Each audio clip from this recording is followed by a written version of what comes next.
feed's gone dead. I can't get any directions.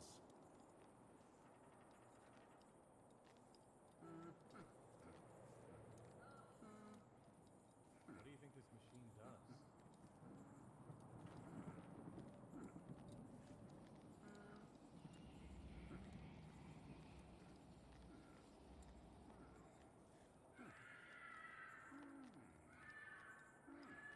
Okay, on three, push. 1, 2, 3.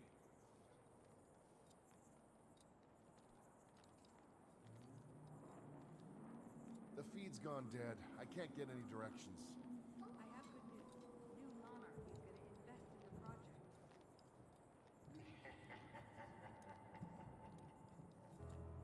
I have some bad news. Dead Orbit is cutting back our funding. Scheduling. Gotta get this back online.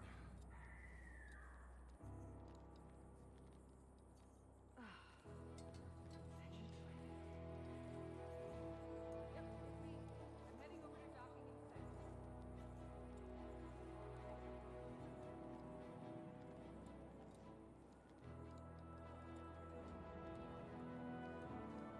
Supposed to end an hour ago. What's going on?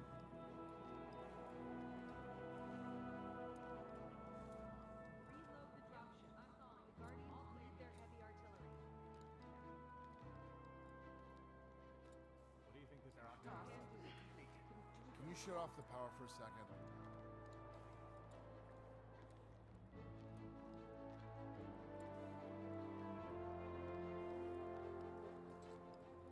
Scheduling tasks.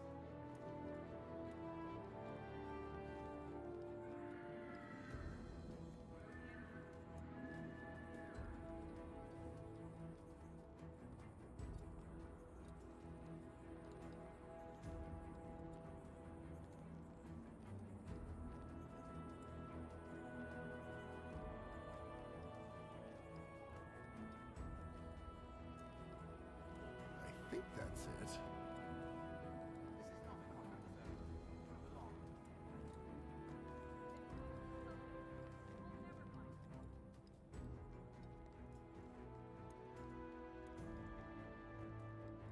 If we get this right, they won't know what hit them.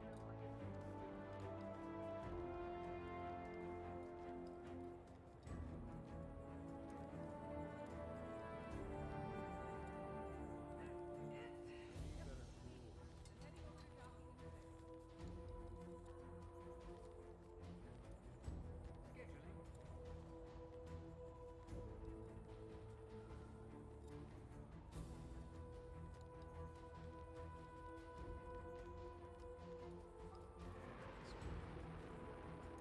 Let's see now. We'll never find them.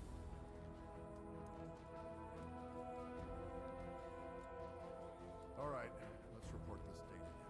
Yeah,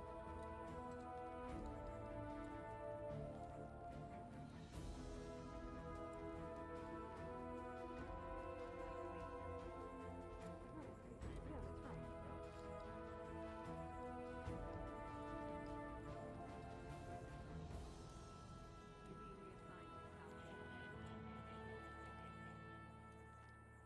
Yep, I'm calling.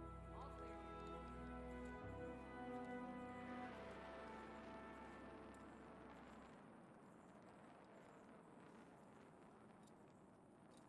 I've got this.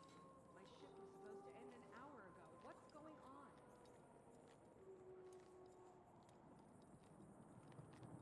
Is this your first dead orbit job? Can't follow them, Patrol. Those levels haven't been mapped yet.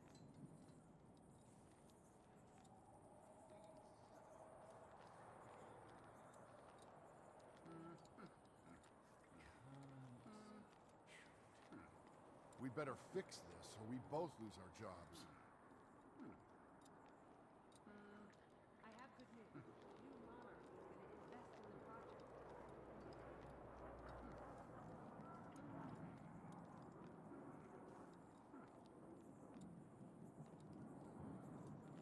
How did they break this in the first place?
Hello, I'm Ari David. This is Destined for Failure, a Twitch stream where I play Destiny badly. Well, future people of the internet and anyone watching right now, we're in kind of like a weird waiting spot with Destiny. We got less than a month before the new expansion comes out, and they're just trying to keep us appeased. My current long-term goal is to get 6,000 Bright Dust, which is the currency you can earn in-game to buy cosmetic stuff from their microtransaction store. So, like, you can spend real money with silver, or you can play the game and earn a bunch of Bright Dust and get cosmetics and stuff. So I'm trying to get one of these universal ornament outfits. Excuse me. Something on my tooth. And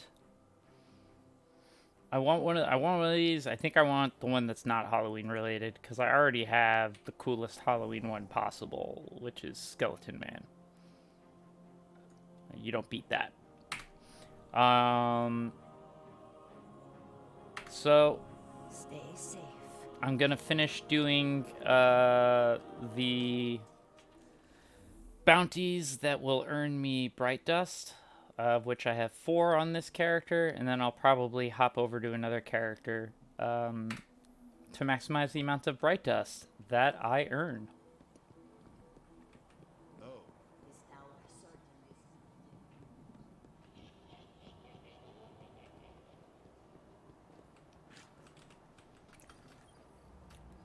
So yeah, I'm just picking up all my bounties. Whoa! Jim! Cornell Artworks. That's my buddy Jim. We went to high school together. Thanks for the follow, bud. Requisition approved.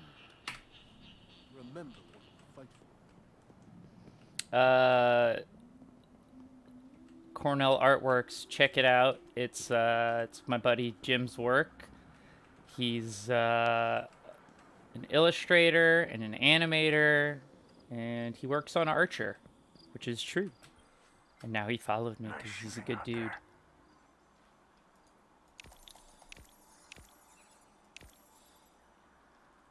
What's this? Heavy-handed. I want it. I don't care what it is. I want it.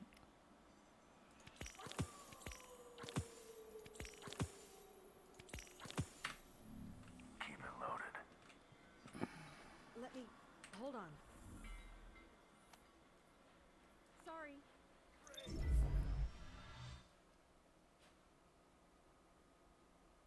Alright.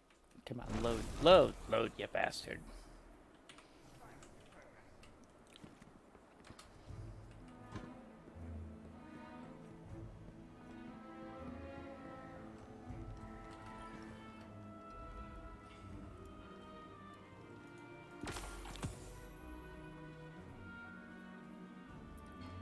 Yo, Cody, what's up, man? Welcome to the stream.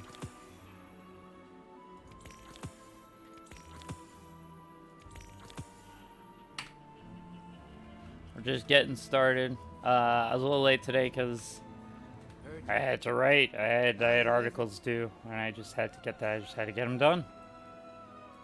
Yeah, that was made for you. Do you like my Oh, where's Dib? I don't know. I fed him early. He's not interested in me right now. But yes, the mighty Dib is here, in the apartment somewhere. It went good. I got what I needed to done today. Hopefully you'll all see it within the next few days. I don't really control the release schedules for any of the articles or when they get edited. That's all up to the editors. So I hand it in, and then And enjoy and then when they publish it, I get money. Not a lot, but money. No, I'm not doing that one. I'm here Okay. next time you need me. what am I left with here? Got all of this. All of this. I like this. Okay, let's stop by the Dreaming City, because I am picking up bounties from them. So I can go do stuff. I'm also, like, checking off all the boxes on collectibles and so forth. My chair felt a little high there. Oh no, now the microphone.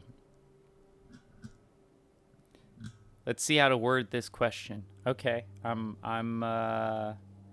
waiting, Cody, to see what your question is.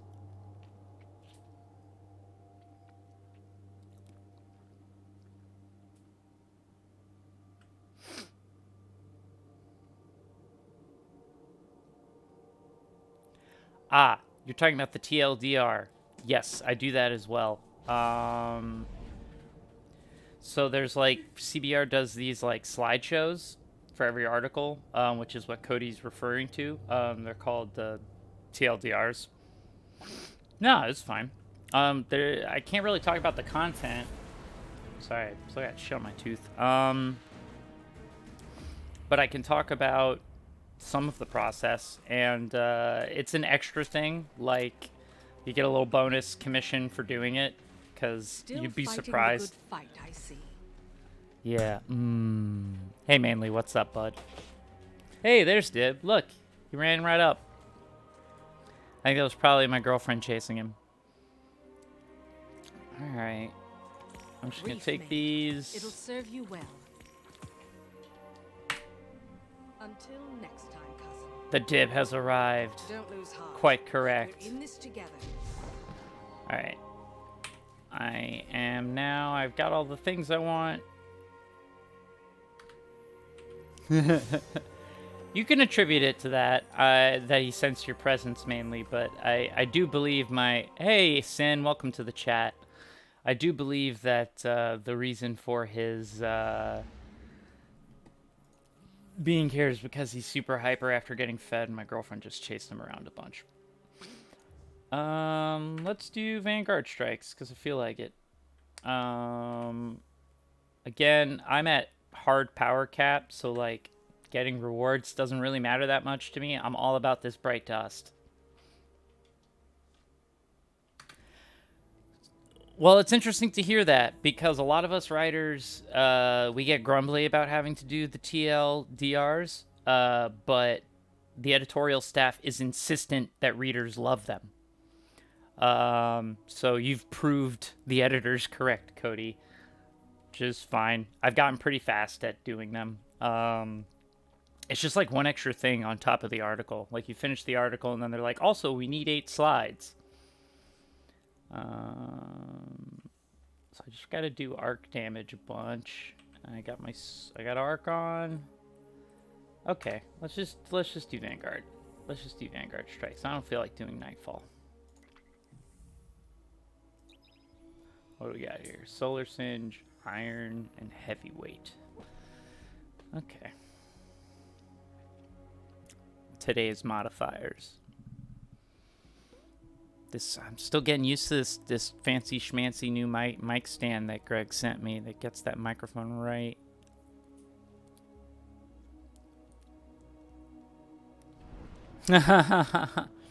No, they're not the whole article. They're definitely the last thing I do after writing the article. Like, I write the article, I do all my formatting, and then I pick like 8 pictures.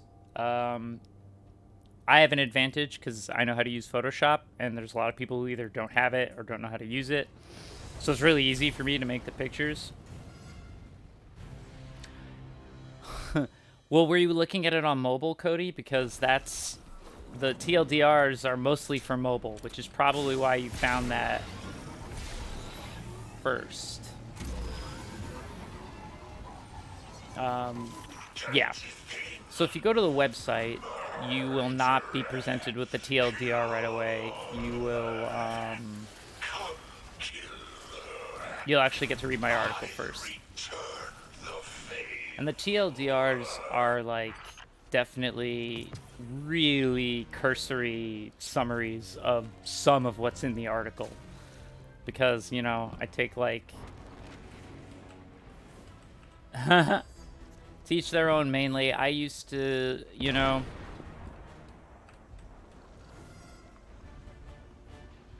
Yeah, that's fair. That's what most people use it for. I mean, I'm a hardcore gamer, so I have a gaming PC, and I also used to be a video editor, so I have a lot of training with that type of stuff. I'm supposed to be killing things, but I'm just talking to you folks and not. I gotta get, like, arc kills, lightning kills. I'll get my chance. This is a long strike.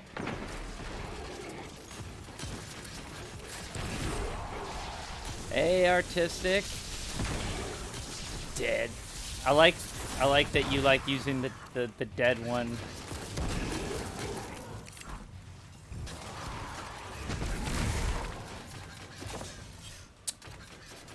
See, here's the trick I found as I go deeper and deeper into my 30s. If you want to play video games, don't have kids. Simple as that. Choose to fight your biological imperative to reproduce, and don't do it, and then you'll have time for video games. You won't have family, but you'll have video games. Works for me so far. I got a cat.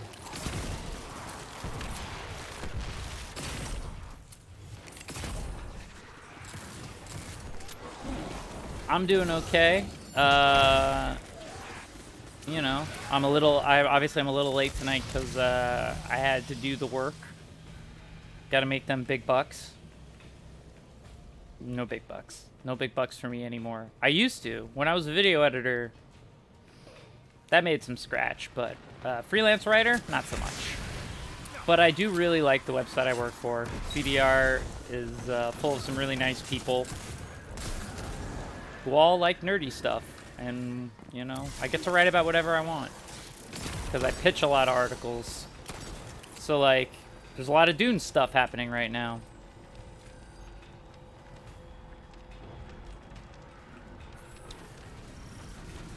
I get that, Cody. I mean, it's easier to manage. Movies and TV don't require your hands. Video games do. And a game like Destiny is terrible if you have kids, because the only thing you can really count on as a grown-up is single-player games that can be paused so that you can do a chore at any moment. My children, I bring them back. I mean, if it's any consolation, I'm probably going to go back to work after this stream. I'm probably going to write another article or something. Or see if any of my pitches got accepted. Hydrate. Right away. Right away.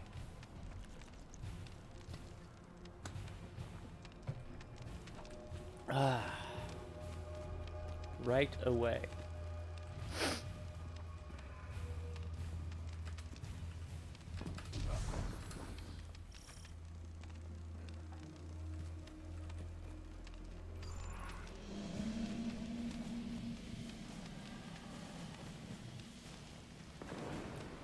Fighting with Mushy and Blade.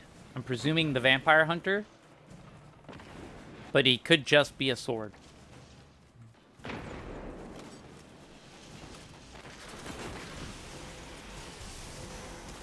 Oh, thanks, Cody. I'm glad you like him. I have kind of become CBR's resident Dune person, and it was really cool, but then the movie got delayed till next year. So I'm still, like, pitching articles, and they're accepting them, bless them. But, it's like, it went from being an immediate thing to, I don't know, it's coming out next year. But that's everything. I'm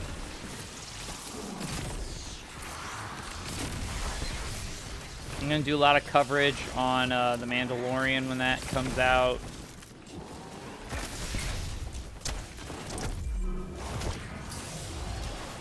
And I just handed in a Dune article today. Dune is already a two-parter. They haven't filmed the second part, but the movie that's coming out is only like the first half of the first novel.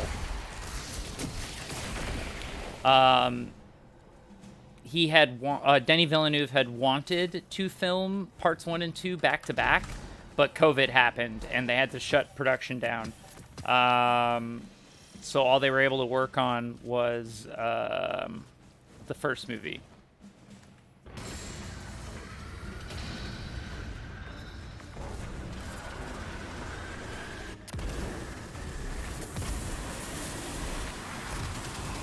Oh, geez. Just straight rows. No pattern to the hardwood at all.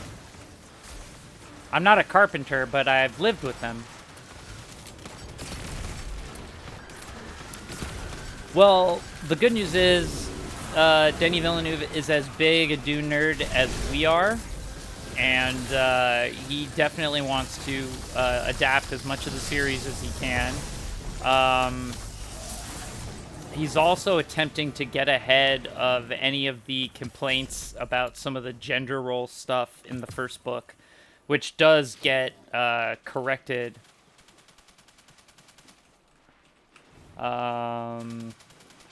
later on. But he's doing that by HBO's getting a prequel TV show that's supposed to come out around the time as the movie now, called Dune Sisterhood, which is all about the Bene Gesserit. Which I think is pretty cool, actually, because they may seem kind of sinister if you've only read the first book, but the truth is, the Bene Gesserit are the heroes of Dune. They are the ones, like, the last few books of Dune, you're rooting for the Bene Gesserit. Like, the main character is Reverend Mother.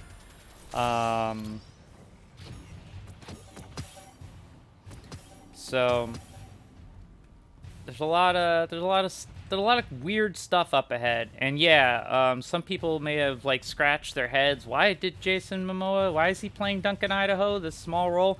If you read the other books, you get it. It's like Jason Momoa is like, okay, I do a little now, but like I'm securing a huge role later. Adultish, what's up? Welcome to the stream. We're talking as usual Dune, and my writing for once, which is cool. That's appreciated. I have some creative writing in the works in addition to my my articles. I have a friend who runs like a radio show podcast called Crime Is Up, where he does like radio plays of noir crime fiction, and I have been tapped to write a story for an episode of that. So I'm in the middle of writing that, and hopefully that'll get voice acted and produced. But in addition to that, I will put it up on the Discord server when it's written for anybody who feels like reading it. Because the end goal of my career is not to write articles about other people's stuff, but to have stuff that other people write articles about. I can't promise you it won't have science fiction in it. I do tend to write a lot of sci-fi and horror. And comedy. Sci-fi, horror, and comedy. That's usually what I do. And a mix of them, preferably.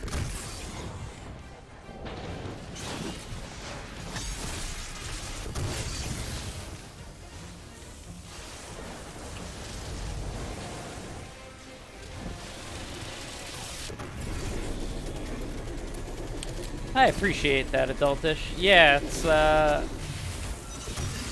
made a... Sci-fi noir is cool. I live for it. Blade Runner is probably my favorite movie.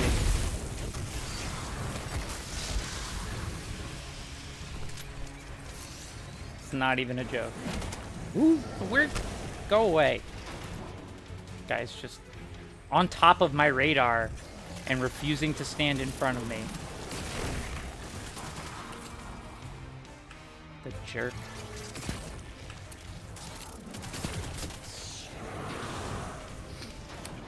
So yeah. That'll be exciting when that happens.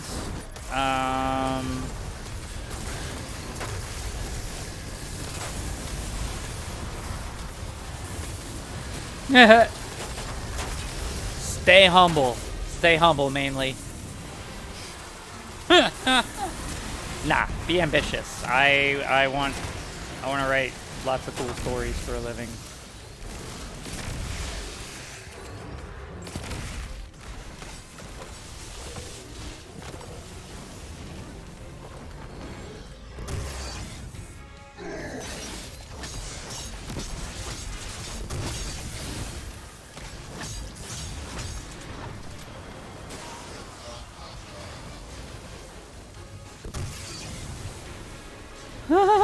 Was that last night, Adultish?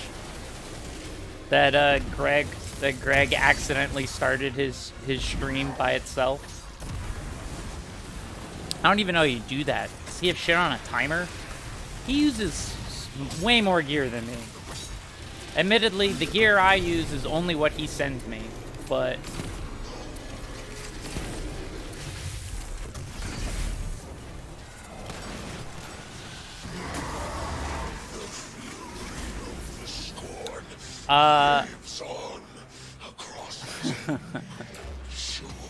I'm laughing to everybody's comments, but mainly, you're very correct. I will say this, like, I spent a lot of time working as a video editor in my own head, being like, how am I going to break into writing? You start writing. And it's very silly, but I remember one of my teachers in film school, I had a mentor, his name, you can look him up, his name's Chris Newman. He's a sound recordist, and he taught at my school. And he's a 3-time Academy Award-winning sound recordist. He worked on The Godfather, The Exorcist, Amadeus, The French Connection. He's like, you name a movie, the fucker worked on it. And he, you know, answered the question, how do you break into the industry? He said, one day I woke up and said, I decided to be a sound recordist, and then I got hired as a sound recordist. And he was no good. He said the first job he did was awful, but he learned from it and he got better, and eventually the dude did the sound for The Godfather. I know you meant good. Adultish is just giving you shit, mainly. So yeah, he always said just do the thing, like. So I made that decision, which is easier said than done. It was very scary, but I burned out working as a video editor. Hours are long, regardless of what job you do, but you have to love what you're doing. And there is a definite art to video editing. There's very much a creative aspect to it, but you tend to be treated more like a technician, and the ability to jump over to the creative side.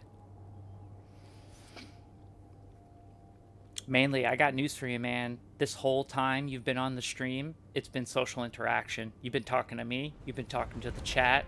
It's fucked up, I know, but you are interacting in a social capacity. I've had to come to terms with it. We're gonna use the Valkyrie. You're getting pretty good with it. I love you. I love Still you, need more folks. power. We're going to overload Rasputin's core, then soak up the excess energy with Javelin.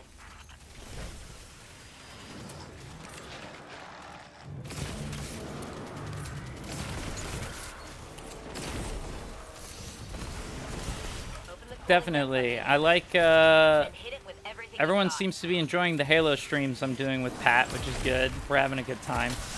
I think you're definitely seeing a more abusive side of me when I'm with Pat. I know everyone's like, oh, you're a nice guy. And then I hang out with Pat and I'm telling him to shut up and I'm calling him an asshole half the time. But he is, and he does talk too much. He's not even here to defend himself. You have to warn the FAA you're that high? I love it. I'm on a brief sabbatical at the moment from the Mary Jane, just to rebuild tolerance, because the lady and I, we've been smoking a lot, and we were both like, you know, maybe we take a break right now. So, oh man, Pat doesn't even have any of that. He sometimes gets edibles. Pat doesn't really smoke. He'll eat edibles. I need a closer look.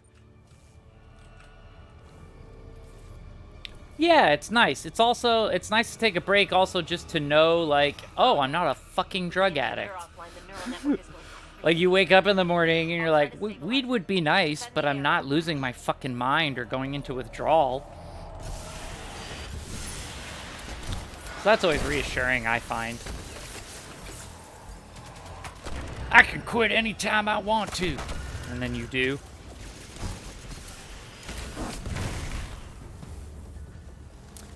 Yeah, so Pat's family is from Massachusetts, where weed is legal. So every once in a while, he comes back from Massachusetts with edibles, and he had like edible mints for a while, and that used to get him pretty fucking high. But Pat's a drinker. You'll find Pat drinking alcohol more than you will smoking weed. I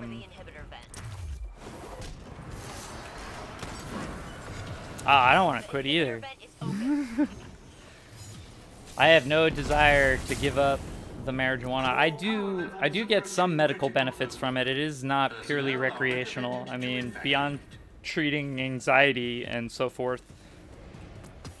I've got stomach problems, and doctors have not been able to peg down what it is. They've just been like, all right, here's some medicine, fuck it. But nothing has worked better for my stomach than weed. And that's the truth. So I gained some medical benefit from it, but I also smoke it for fun. I'm definitely a chiller person. You know, my attention span isn't the greatest.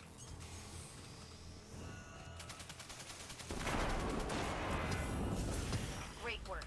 Get to the core before it goes critical. Yeah. It's time to forge a new Valkyrie. I'm not, like, officially on medical marijuana. I'm just smoking marijuana and noticing medicinal benefits.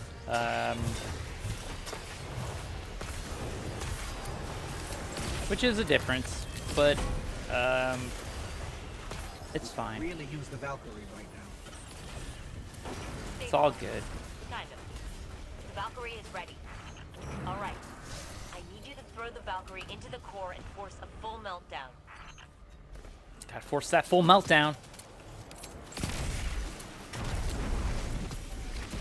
No, it isn't. As long as you're aware of your body and your tolerances, which is something not everybody is, unfortunately. But Complete core meltdown initiated. yes, I have, as a matter of fact. I have CBD oil and CBD pills. I do plenty of CBD. But it looks like we may have shut down the facility in the process. I've mentioned before that, like, Shut down Rasputin's defenses. I got mental health stuff, I'm plotting you a direct path. which is fine. Everybody does. But, one of the things I really, before I was in treatment again, I mean, I had chronic insomnia, especially when I was working as an editor. I was so filled with anxiety that I couldn't sleep. I had insomnia for like 5 years. I was really going crazy.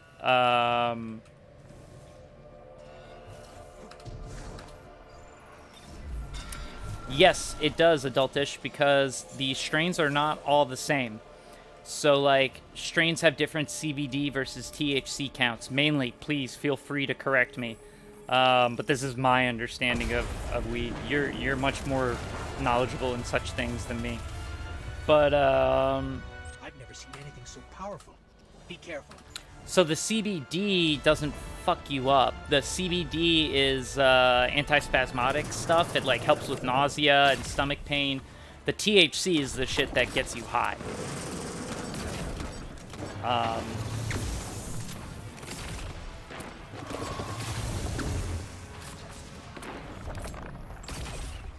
Again, mainly, feel free to, like, if I'm not repping your product good enough, feel free to correct me.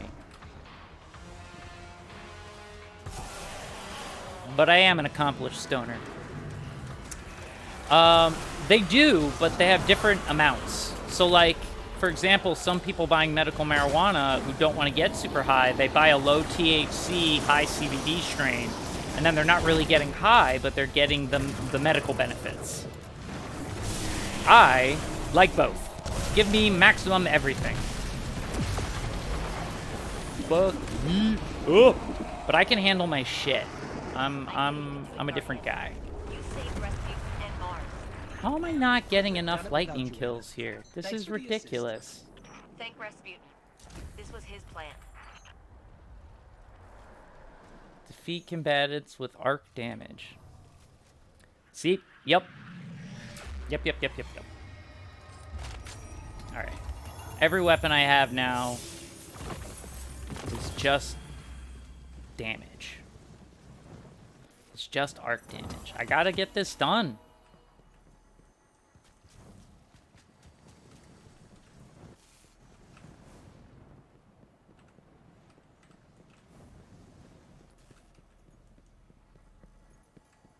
Jesus, adultish.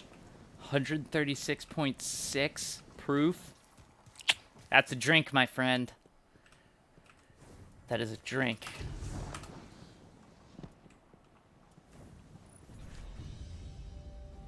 I only drink once a week. I'm not a huge drinker. I'm much more of a stoner than a drinker. But whenever I'm on Greg's streams, I feel obligated. I feel obligated. Oh, hey, Dib, you're still here. 3 cheers for Muad'Dib. Off in his corner over here, doing his cat thing. Now, in preparation for tomorrow, all of you folks who have access to my Dib emotes, we are going to spam the chat with Dib's face during Greg's show.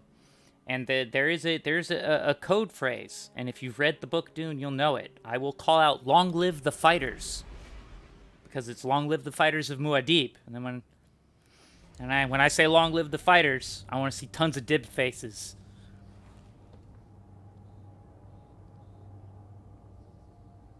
Exactly artistic.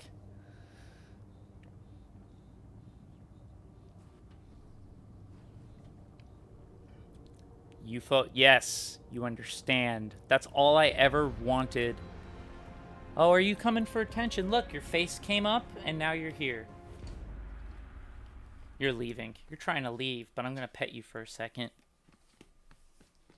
Don't you know you're like half the reason I have a viewership? You fucking slacker. You're a slacker. What do? You don't even pay rent.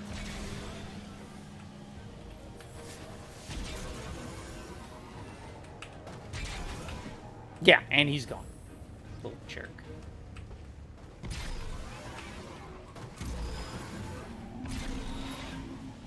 Interesting, mainly. Dib's doing. I gotta install a cat cam because most of my streams, he's like right there. He's just standing there looking at me like, "Hey, you should stop talking to your computer. Why are you doing that? Are those noises not for me?" He doesn't know that I'm talking to other people, obviously. So he just, and he can tell I'm not talking to my girlfriend because she's watching TV with headphones on. So she doesn't have to listen to me talk about this bullshit.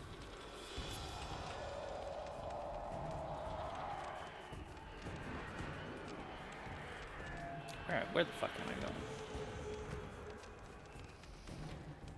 Yeah, well, I gotta start making some more bucks. When I'll say this, I mentioned before that I was super stressed out and I was working in a video editor and making tons of money. I'm pretty broke now as a writer, and I am so much happier, and it's bizarre. Like, I shouldn't be. I should be very anxious, but I'm not, because I'm honestly doing what I like, so. They want to turn all of Mars into a spawning ground. We've got to stop Nokris. Oh, got the crack zoomies. Gotta watch out. Dib gets the crack zoomies every once in a while. He's usually really chill. He spends most of his day, like, sitting near one of us. He doesn't like to be alone most of the time. So he likes to be in the room with one of us. Very rarely will he be completely by himself. Which, of course, is super cute. And one of the reasons we love this cat.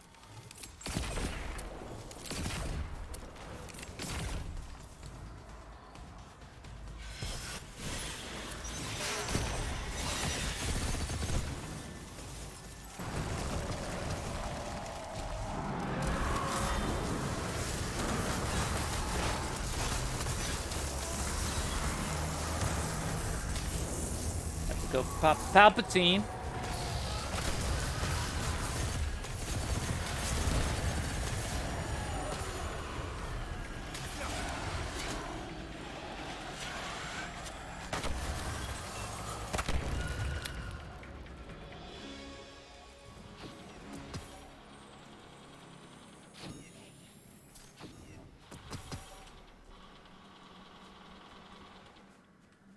Oh, that's great, Juan. I'm sure he appreciated them to a certain degree. Yeah. Yeah, that sounds right. He's a good dude. Well, mainly, I actually find all that information very interesting. I didn't think you could tell the difference from smells or coloration, really. My understanding was just the type of high you get being the difference between indica and sativa, you know, body high versus head high. I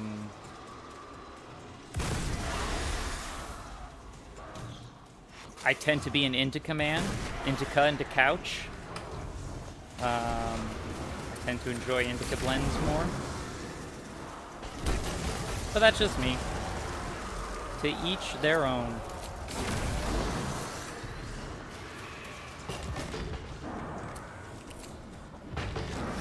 I'm glad that all my, like, stoner theories are being confirmed by you, mainly. I feel much more, I don't know, I feel like a good pothead. I know how it works.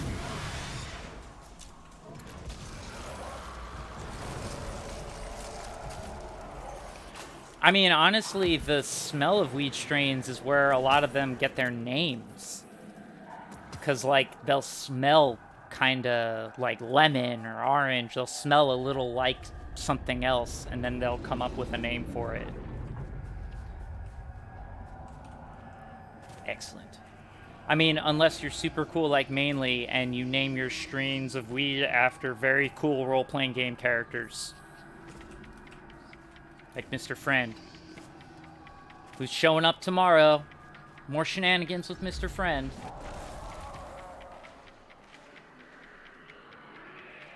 I will continue to attempt to assert my authority over the party and eventually turn them into my crew.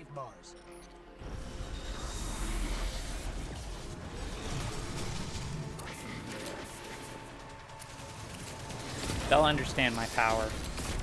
Especially once I merge with that AI. It's gonna be fucking awesome, man. Idiot.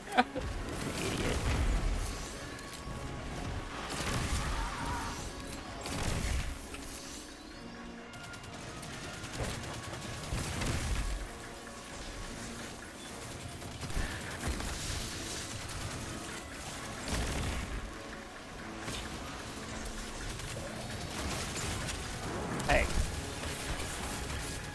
Knock it off. Knock it off there. Hey, this microphone needs to be closer. It's not in my face enough. Oh no. Greg told me that this microphone needs to be ideally 3 to 5 inches away. Okay, I'm not gonna die. I'm not gonna die. I'm not dying. What am I doing? I hit my super out of reflex. Just cuz. I mean, alright, I get to use it on the boss a little. That's good. Genshin Impact. You mentioned that to me before. The short answer is when I'm making good money again. I'm really, really, you know, not to throw real life into this, but my career change and my mental health stuff kind of drained my funds very severely. So now I'm, you know, I'm busting out these. Oh, it's free? Well, then I'll get it. Done. Free's good. Free's the right price. Free 99. Got it.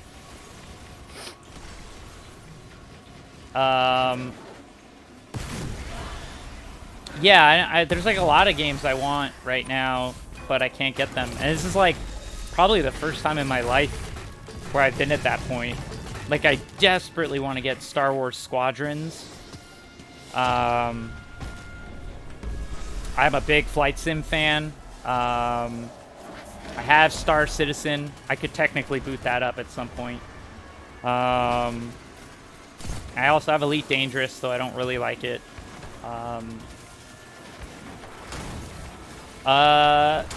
Cyberpunk is one of my games, but obviously Destiny. I got the new expansion coming out November 10th, and this is, I don't know. I've explained, this is my kitchen sink game. It does everything.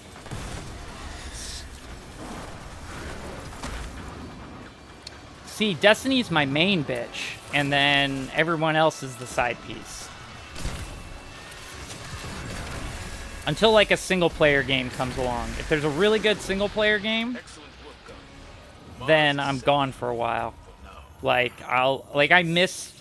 For example, I missed one season of Destiny this year, because I decided to play, Jedi Fallen Order.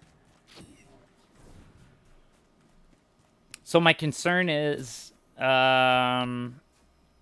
Cyberpunk, that I need a new rig. My gaming rig is old, and I gotta build a new one. That is a long-term goal. I'm a little ways off from that. So I've got, like, steps. I'm gonna build myself a new machine, and then once I build myself a new machine, then I'm gonna start investing in more equipment for the stream, like dib cam or whatever other shit. But right now, I need new hardware, because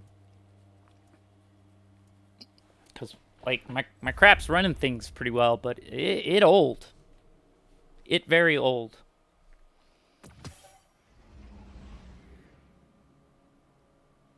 Oh, Elder Scrolls 6. Yeah, whenever that happens. Yeah, Bethesda games. Like, I'll buy them. I did not buy the Fallout game that everyone... God, I don't even remember the name of it. The shitty one that was, like, not really a game, and everybody was... It was like they mixed Fallout with Rust.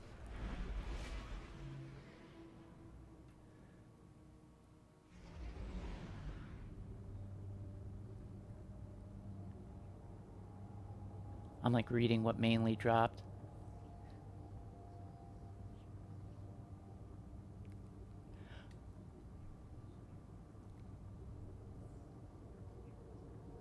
That's true.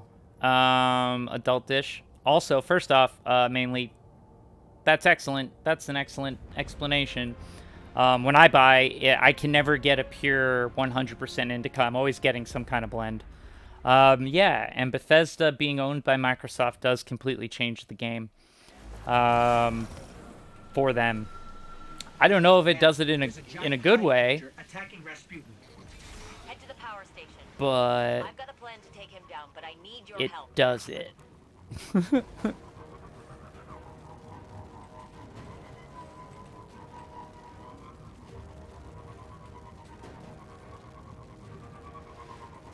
Maybe they'll make a game I can finish. I've beaten one Bethesda game. Fallout 3. I played Fallout 3 till the end. I have never finished the main story of any Elder Scrolls game, I swear. I start the main story, and then I get obsessed with the Dark Brotherhood and the Thieves Guild. Every time. Every time.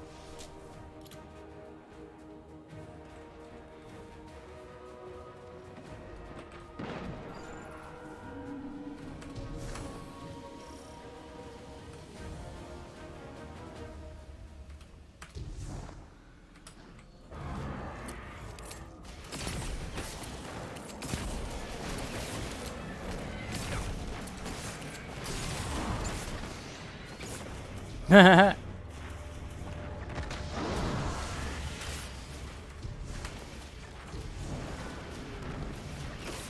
glad you approve, Juan.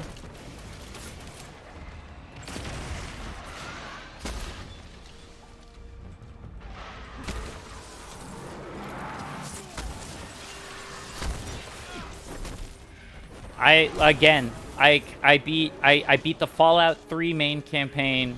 That's it.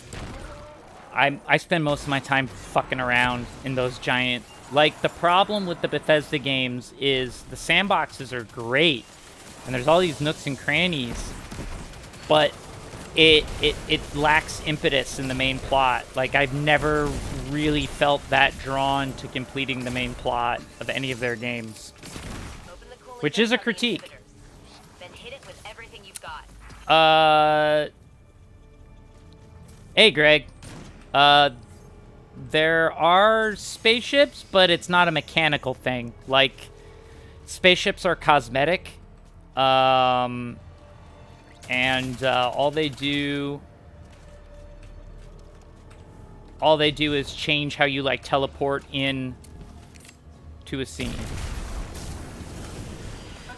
Yeah, that's the loading screen. So the spaceship gives you, yeah, it's what they do instead of giving you a load screen. It's letting you know that, like, you're flying from planet to planet. I can show you. Yeah, it is literally a load screen. Yeah, my stream just got awesome. Now that I've got big shot Greg Tishan here, they were talking about your accidental stream earlier. What happened with that? You just started streaming by accident at 2:15, or was that in the morning, or was that part of your grand plan? Need a closer look. Oh no. I'm curious to see what Greg says. Offline, the neural network is going crazy. I'll try to stabilize it. Defend the area. I'll defend the area, all right.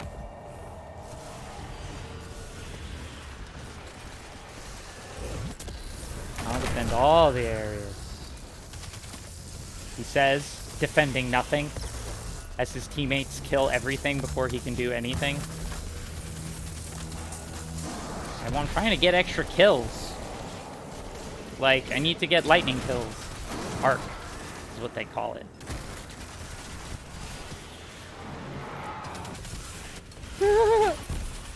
I mean, how does that even... How does that even happen? Like, how does OBS launch without you clicking a button? Yeah, that's what they were telling me. They said you stayed on till like 4 a.m., which is, from what I understand, your usual sleeping pattern. Core power levels approaching critical overload. Personnel are recommended to evacuate. Greg got bit by a radio... When did you get bit by a radioactive spider? Jealous. I want the radioactive spider. I'm the one wearing a Spider-Man shirt.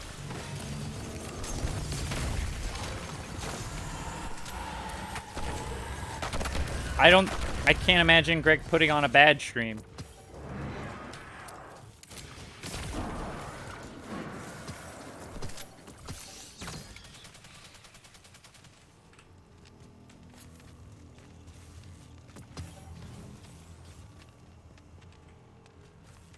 You may have hand-tapped the go live button.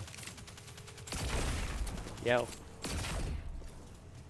Hey, let's open this fucking door.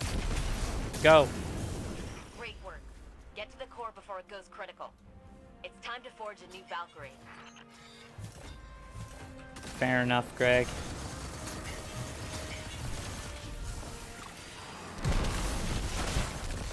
I mean, we only have 2 eyeballs, and there are so many monitors required for streaming. There's so many wires. Stabilize. Kind of. Valkyrie is ready. Aha! It does in Throw slobs. the Valkyrie into the core and force In it slobs, down. it makes you, like, triple click.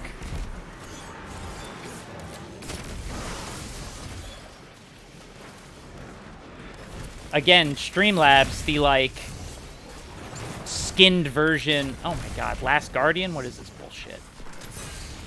Nope. Oh, he's alive.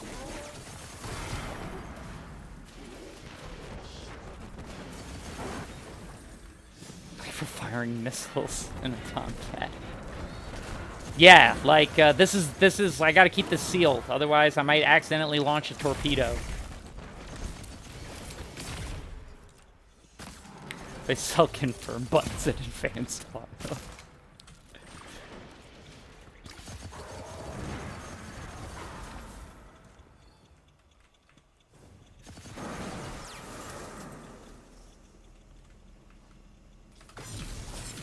Great if I paid attention to anything that's happening in this.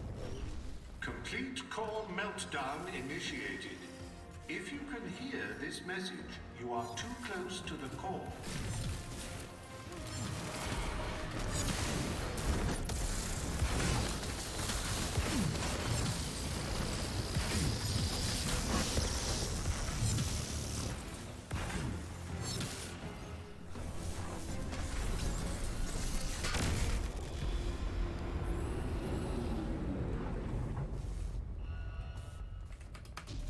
Sick, brah. It's a sick switch.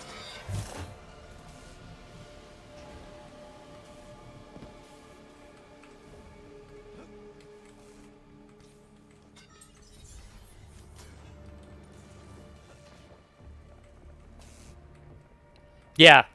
I would like to know what a KVM switch is also. That's why I just said sick gear.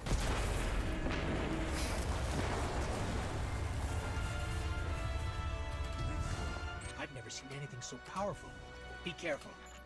Oh, a touchscreen monitor. That's actually pretty cool.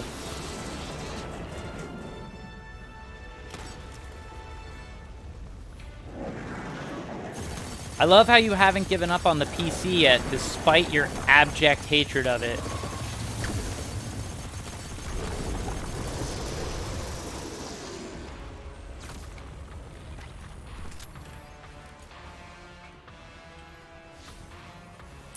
Alright, 47 more kills.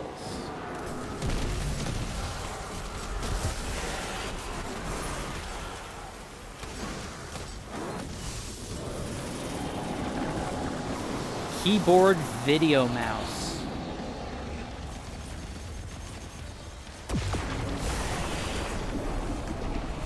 It sounds cool. It looks like you put 3 words I like together. Done it without you, Anna. Thanks for the assist. That's chocolate weed money. I love chocolate weed money. Those are 3 words I like.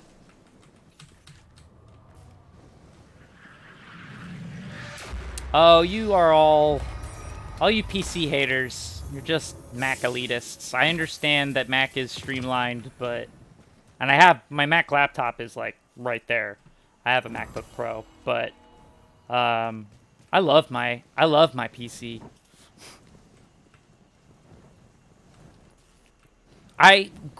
So Greg said keyboard video mouse, and I just said those were 3 words I liked. So I put 3 other words I liked together. I like chocolate, weed, and money. So he said keyboard video mouse, and I said chocolate, weed, money. And now you're all thinking about it. How cool would chocolate, weed, money be? And weed and money.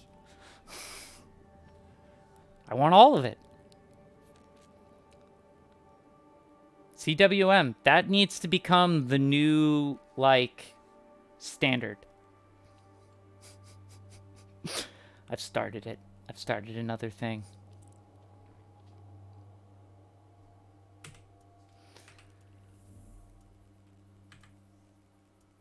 So close.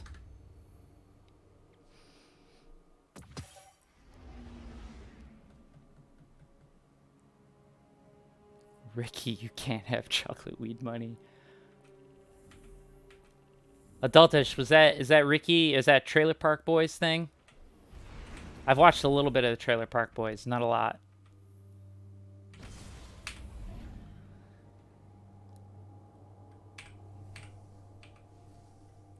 It's weird going back and watching that show because a very young Ellen Page is in it. And she's like 11.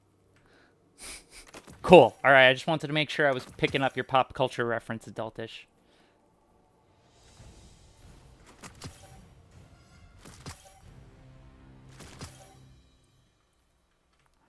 All this garbage. All this garbage. Paper people. That was me channeling Trey again.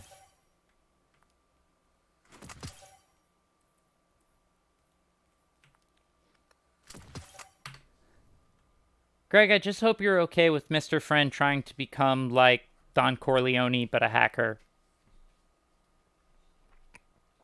Like, I'm gonna be the Godfather. Filipino. Yeah, paper people.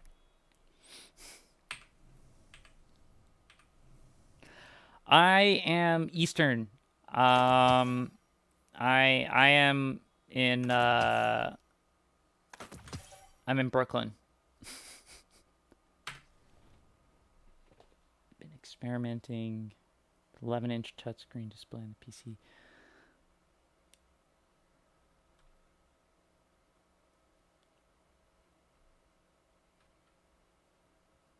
Oh, that sounds cool. Isosin wants this.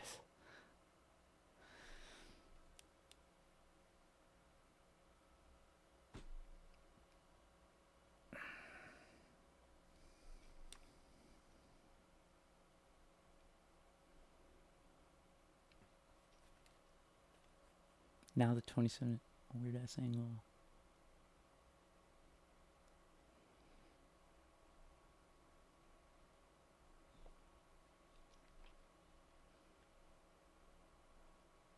Exactly, Eyes of Sin.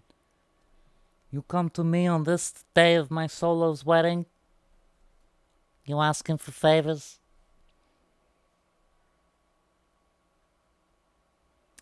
Yeah, Greg. Wires everywhere. That sounds like a normal day for you. I used to be wires everywhere, but my girlfriend, she's a lighting designer. Tell them about the game tomorrow. Greg, the entire audience is your audience.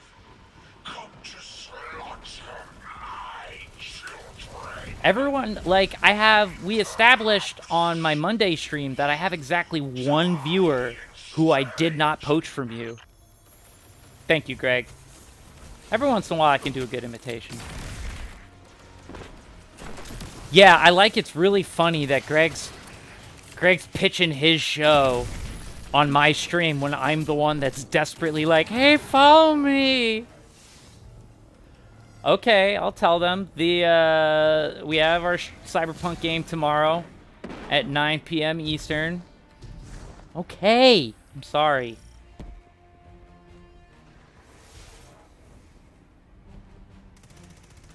And then the big news is that we're moving from Thursdays after this week to Tuesdays. That's official. Greg will confirm. But we're changing the day of the week that we run, hopefully, I believe, to get more viewers.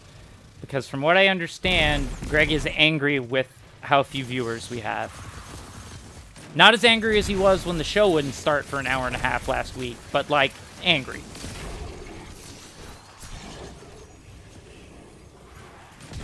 Well, I appreciate the auto-hosting.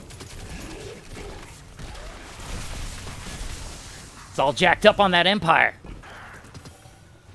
No, Branton's fucking jacked up on Empire. Oh, you're on break from shooting. Are you just like 100? Are you just rolling footage all day, every day? Is that all you do? Just film stuff? I mean, I'm one to judge. I sit in front of a keyboard and type all day, but... How to troubleshoot with Greg on Twitch. That's what we should rename the Cyberpunk game. How to troubleshoot.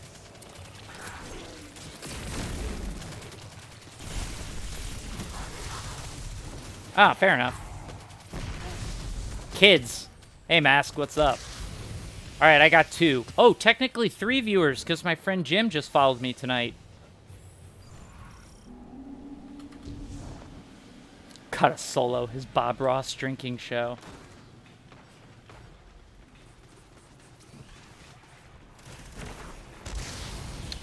Well, that's good, because I've seen you shoot HTD like it wants to kill you, and it does try to kill you. Artistic, he fixed the issues for that week, but then he will try new things, new pieces of technology that will invariably work in the test and then break on us when we go live. Because that's our track record. Everything works fine.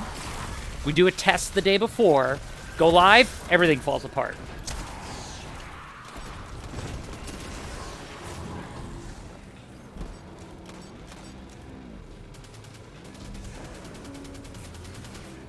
I don't know what you're talking about. PC life. Everything works great for me. I'm very aware Greg hates PCs, which is why I like using mine. Just to spite him. No. Like, look, if you're doing... there's no argument if you're doing... We gotta cool it... all right, because... That's right, Greg can't hate PCs because he's sponsored. He has a gaming PC that he's gotten. So he has to like PCs to a contractual amount. Yeah. All right. Well, Greg, PCs are great. I love PCs.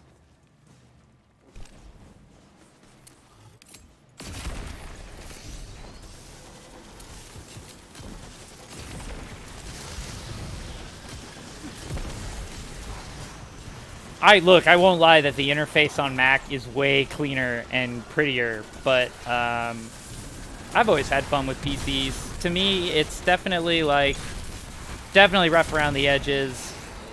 Every system is unique into itself.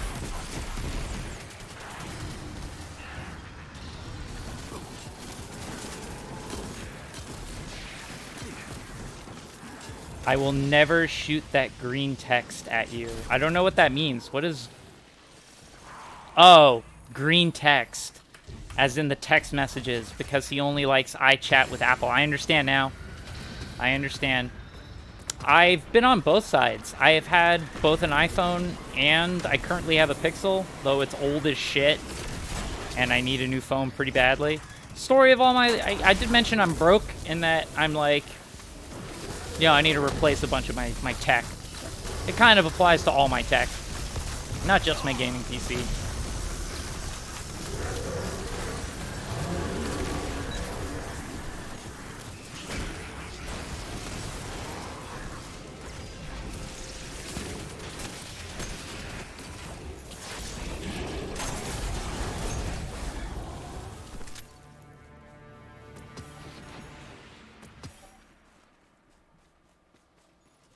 A PC can be anything. Unless, you know, Macs, you gotta pay their overpriced fees. Oh, Greg's the oak. The PC is the squirrel. Greg's sturdy. Greg ain't no goddamn squirrel.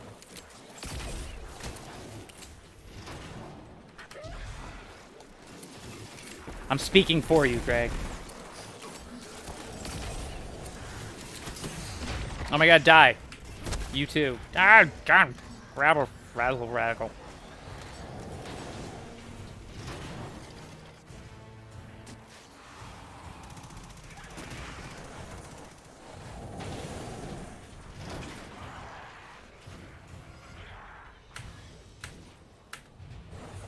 Go Linux.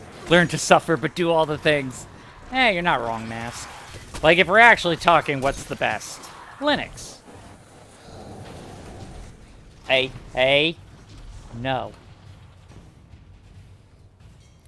You hear that, Greg? Thick like a tree. That's what your audience thinks of you. And my audience. Our audience.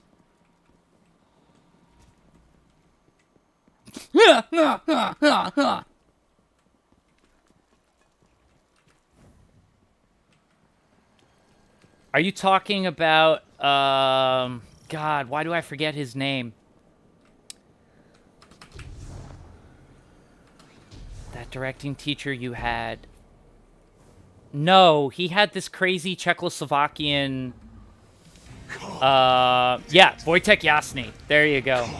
He was this Czech auteur filmmaker, like, made some very politically charged films and actually had to flee Czechoslovakia to America. Yep, godfather of the Czech New Wave. And Greg and Wojtek had a good thing going. I spoke to Wojtek once or twice. When I met him, he shook my hand, looked me in the eyes, and said, "You have a pure soul." He told me I had a pure soul. I was like, boy, are you wrong, buddy, but okay.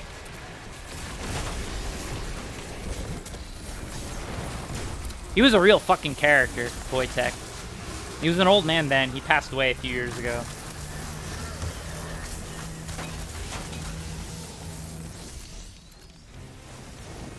Why do I see the chat so much slower than you? I could just be reading it slower and reacting slower. You follow me?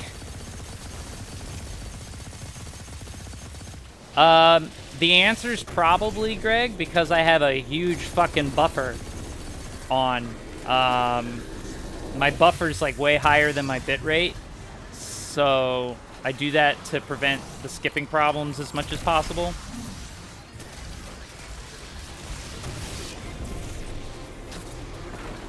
It goes well, Lord Chunderbus. Welcome. Welcome, welcome, welcome. He's not wrong, though, Greg. Have you ever drank whiskey and smoked marijuana at the same time? Because I have, and I have seen 10 of one person. That's the least weird thing Wojtek has said. I think it was way weirder talking to some 19-year-old kid that he just met and saying you have a pure soul.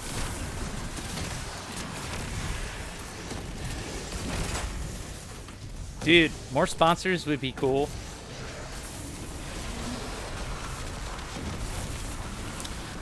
Ah, mask. Unusual. The definition of Greg.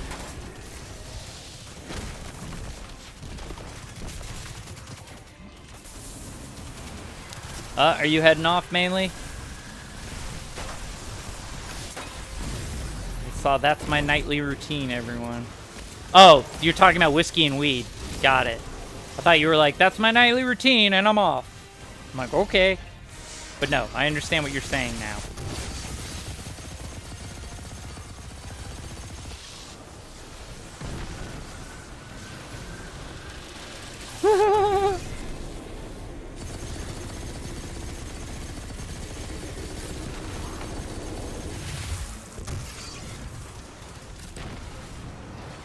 I think I have a few viewers that are like in the same room together.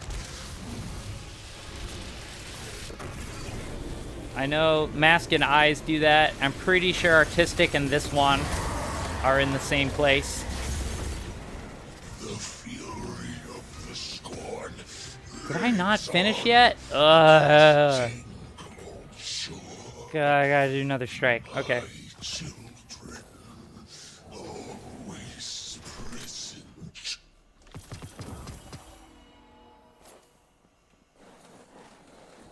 Aha! See? My suspicions were correct, Juan.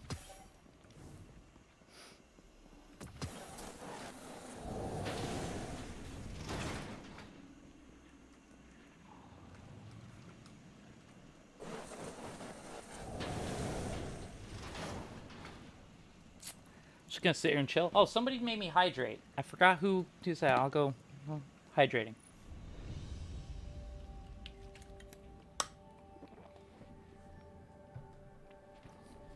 Hey Greg, you like the stand? Am I doing it right?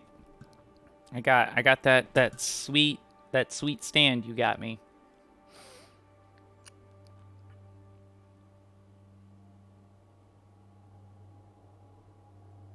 Ah, okay.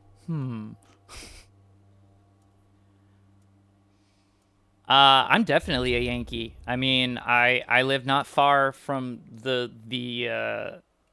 place where the New York Yankees play.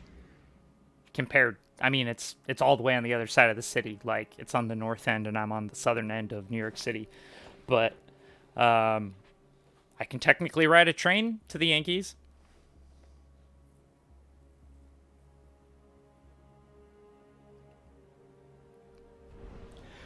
I have seen the future. Greg's work is fantastic. A thing of beauty. Give him an A. Yes, that's Wojtek weirdness.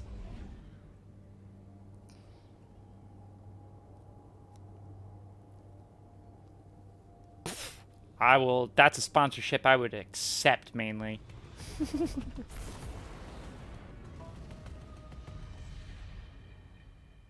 Greg, so Greg's a tech guy, and he likes creating complicated situations for his technology. He will deny this, but it's true. There's a simple way to do things, and Greg wants a certain amount of control, and that certain amount of very specific control requires him to do some sort of setup that is nightmarish. That's usually the situation. I'm way less picky, so, like, I just use less gear than him.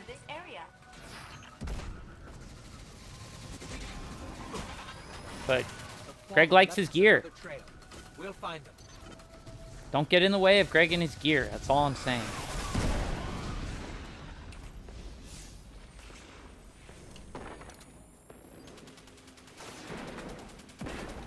Percussive maintenance. Yes, Mask. Every once in a while, a good smack. You just gotta hit the computer. A little love tap. Let him know what's up. Don't ask about your auto.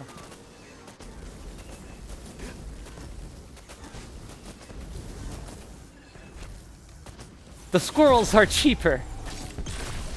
I would watch an all-squirrel Wojtek Jasny movie.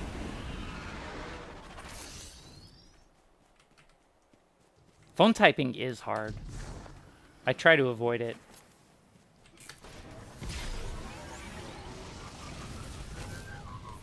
Let's see. Okay, the fallen went that away. That was a bad grenade throw. Wasn't destined for failure. Alright, there we go. I finished the stupid fucking thing I was trying to do. No, he's just a director who's directed for too long. Eventually, all directors are just like, do the fucking thing I told you to do and stop asking me for your purpose. He probably had a better time with them. You like time. Do you like time, Greg?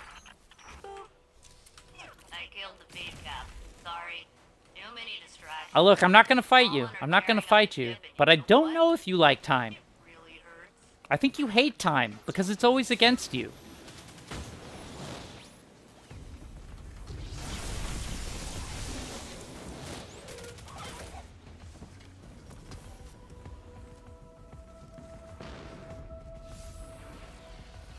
They make wonderful carnitas. Squirrel tacos. You are correct, Mask. Time is a chemical reaction in our brain, and completely subjective. I won't get all weird and existentialist on people, but I've taken enough hallucinogens that I've unhooked myself from time and come to that realization.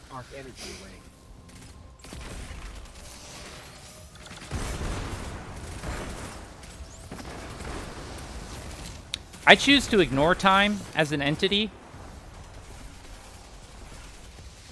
That, I feel like, will factor very heavily into my plan to be a Highlander and immortal. I will win the game. And I will claim the prize. Because there can be only one.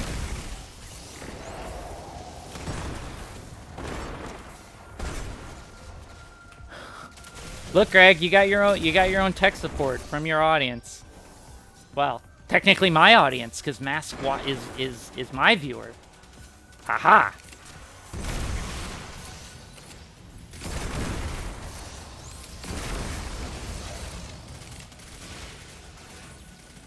My viewer. All mine. Nah, I'm gonna... Tomorrow night is gonna be another round of Ari begs the chat to follow him. My scan showed the Fallen used arc energy from Exodus tech to control everything here, including the barriers. Arc overloads Vex systems. They start leaking milk. Failsafe. Yeah. The path opened The up day ahead. where Greg Bugged needs us to with steal second viewers from me is like the last day of reality, because all laws of the universe have broken. I'm good with tech. Like, I built the computer I'm playing on. I built. Like, I'm good with tech. I am much better with words. I'm a wordy guy. I words it up with maximum wordosity. And that's why I'm paid to be a writer.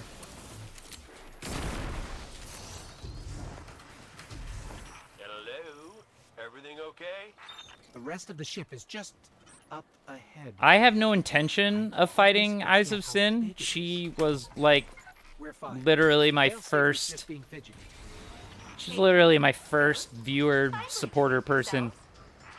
How about we board the ship, or what's left of it, and take everything that's not nailed down? Total worditude. I swear, if you read my articles, I have a much better vocabulary than right now. I promise.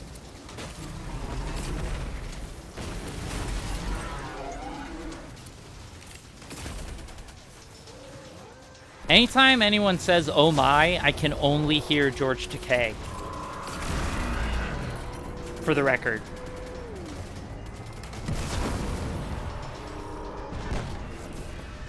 Captain, Ghost, I want to thank you again. I'm gonna say lever action just because I like Worse than it is. lever more than bolts Of course. aesthetically, but I have no idea mechanically if it will make a Where did they difference divert all for the you. power to? Well, hold on. Did he die? Are you dropping news on me? I haven't been on the internet today. George Takei was alive last time I checked. Don't fuck with me, Salty.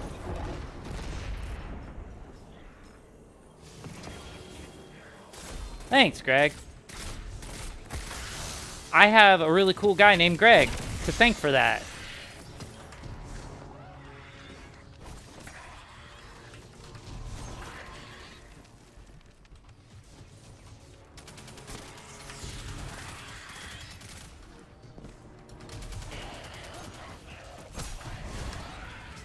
Salty, no.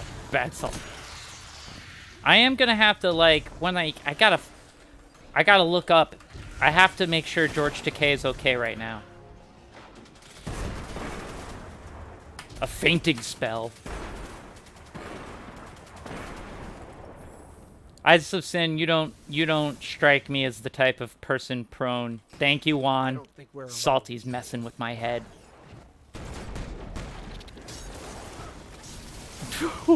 Your mom just does this thing where she tells you your favorite actors are dead. That is messed up. Thank you, Cody. This is good. Takei Watch. Oh my. Hey.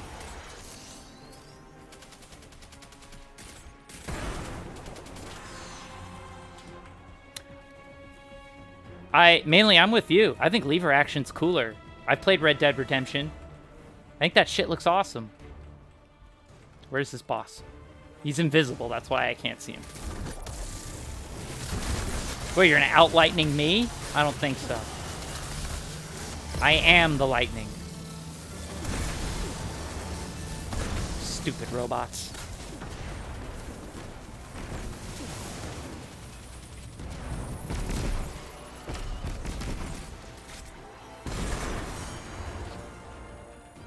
Mark Sandman? I don't know who Mark Sandman is. Now I don't know if I'm being fucked with or not. I don't know what's happening now. Exodus Black is all clear. Failsafe, you feeling any better? What's happening? Yes, thank you. As well as a ship AI can when her crew has died. We'll always Lead of morphine. Got it. Thank you, Eyes of Sin. Awesome. Yeah. Oh, Clint Eastwood. Clint Eastwood ain't long for this world. He's fucking ancient, mainly. I have met Clint Eastwood a couple of times though. He's really, really, really fucking tall. Like, he's really tall, and also all that gravelly talking. He's super soft-spoken in person. For those who give a shit about Clint Eastwood.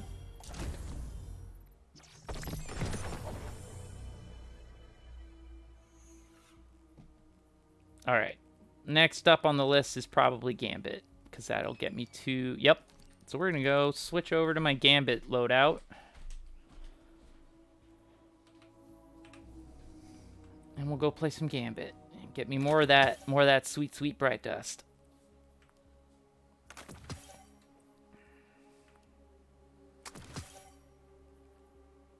Gibberish.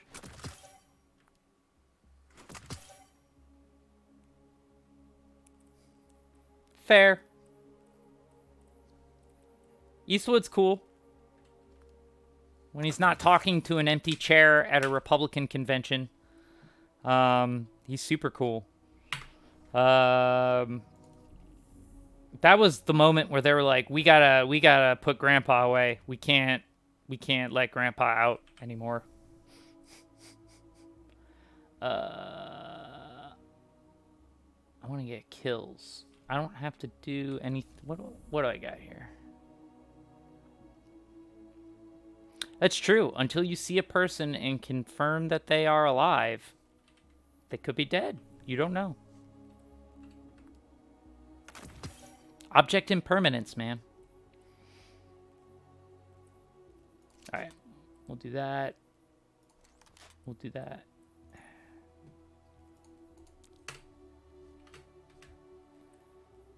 And we'll do that.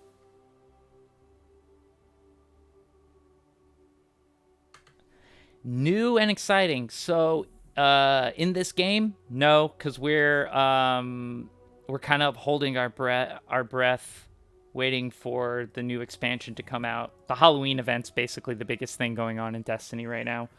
And really, I'm as powerful as I'm gonna get until they release new content.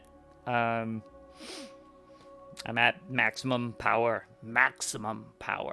And right now I'm just checking off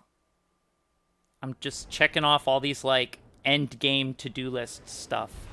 So what I'm doing right now is I'm trying to earn a specific type of currency that will allow me to buy the microtransaction stuff without spending real money.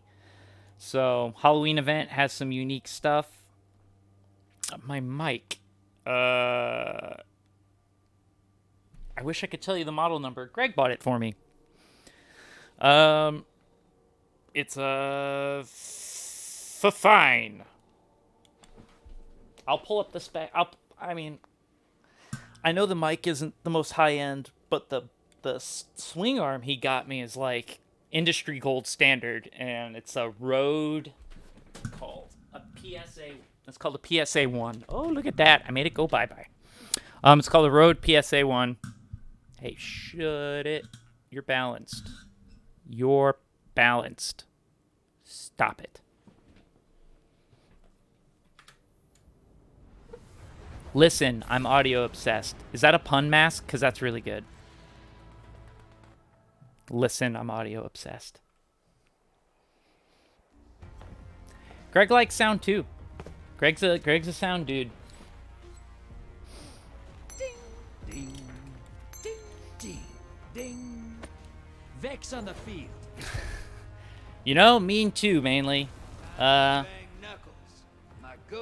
Sorry, Mask. You did it accidentally, and I am a walking dad joke, and I will point out a pun when I see it. Transmat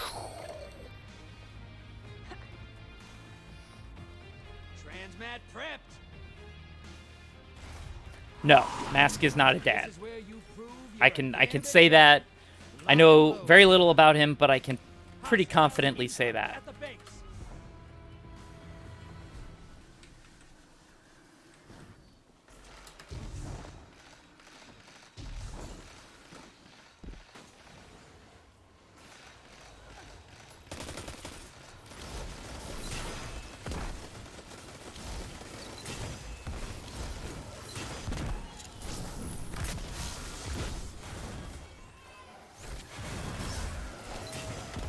My parents gave up asking for grandchildren. They've accepted my cat Dib as the closest thing they're going to get to a grandchild, which works for me.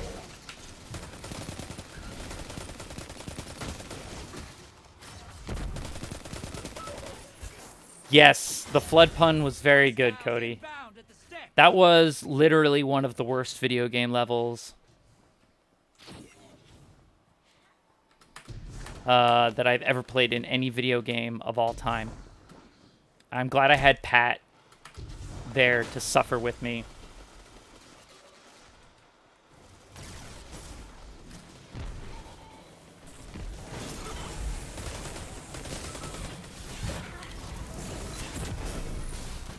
Now see, so that's the problem right there.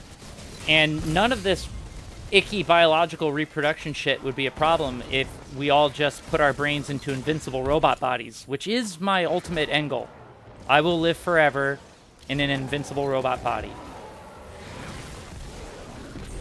Look, I have older cousins, first cousins. Like I haven't. My dad's got a big brother, and like, he already took care of it. He took care of it. Like, he had 2 sons. They got married. They had kids. I don't gotta do shit, man. My parents disagreed. They're like, you're not off the hook. I'm like, I am off the hook. Do you see any hooks? Because I don't.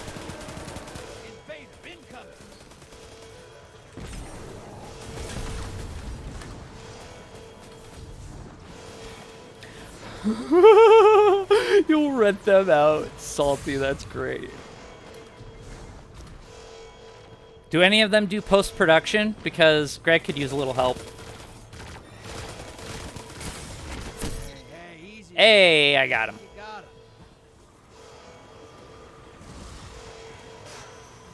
I spot a high-value target. Give him hell.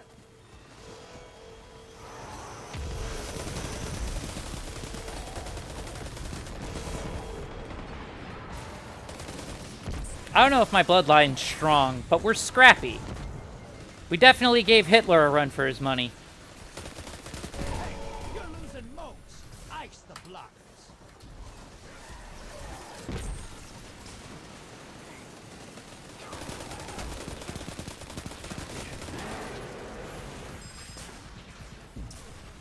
I need a chimney.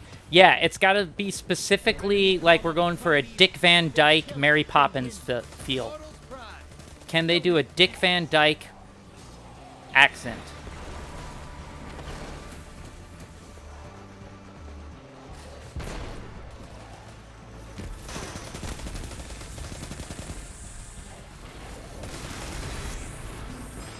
Imbibe.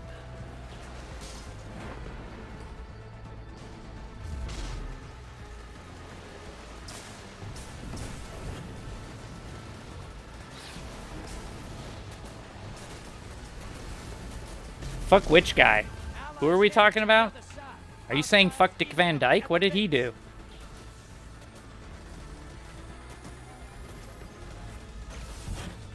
Oh, Greg! You noticed the portrait of my ancestor. I'm glad you saw. That is my great grandfather, Hezekiah David. Hezekiah David fought Napoleon. Oh yeah, fuck Hitler. Fuck that guy, yeah. Ah, I understand what you were commenting on. I understood that reference. How do you not look behind you, dummy? I just punched that guy until he died. That shouldn't have happened. Portal's ready.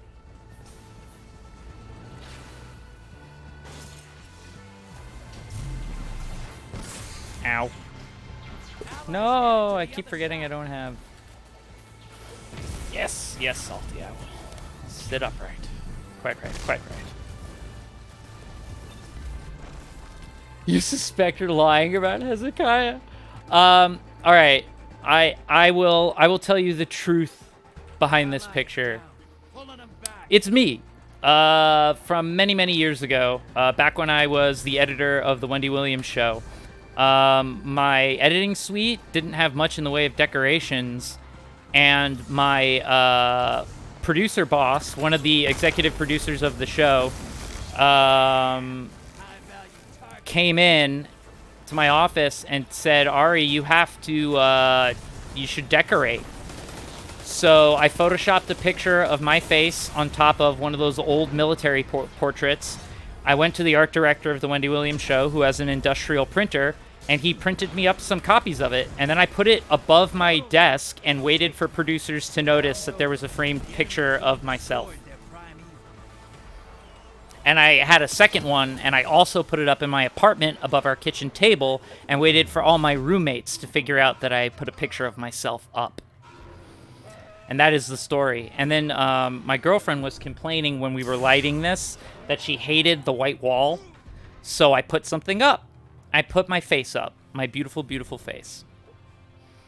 I have another one where I put my face on a picture of Stalin. And I was originally going to do one every year, but I've missed a few years. But eventually I want a whole gallery of my face photoshopped onto, like, military figure portraits. I want to do, like, a Che Guevara one. I have a whole bunch of... I've got ideas. There's a lot of them. So that eventually when I have a smoking room, there'll be all these pictures of my ancestors. So that's the joke. And my lady person was like, are you really putting that picture up? I was like, you said you don't like the white wall.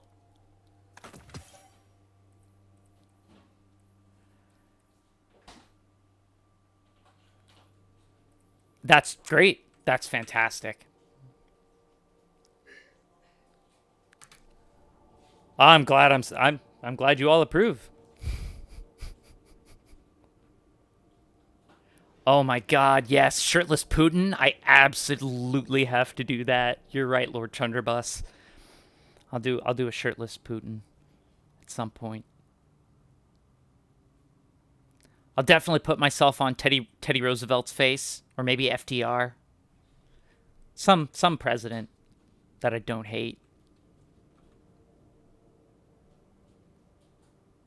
I just mentioned both the Roosevelts.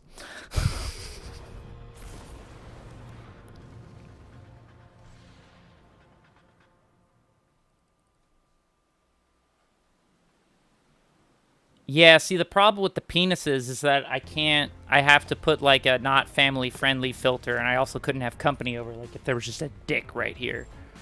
I mean, there is, but it's me. Haha, but dad pun. You're welcome.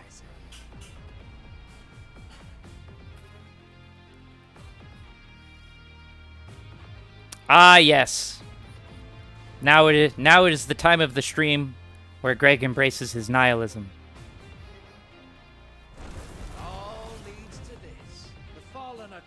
On the edge of extinction. They're all shitty. Everyone's shitty. Life is pain.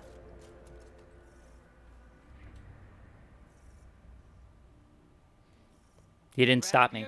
I'm right. This is where you prove you're a Gambit veteran. Jeez. 29% THC. That's what Mr. Friend would approve.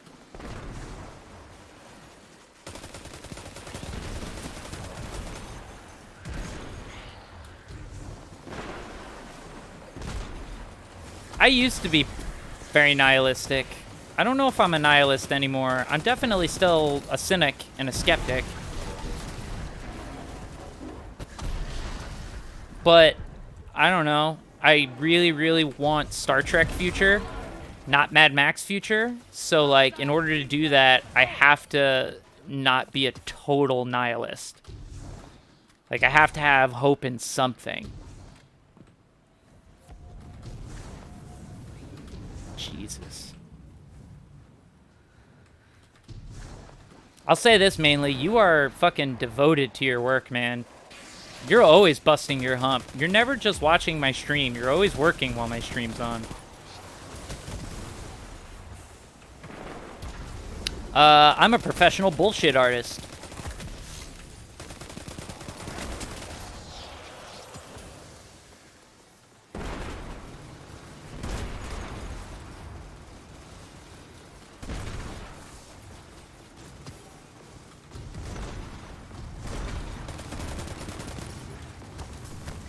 I mean...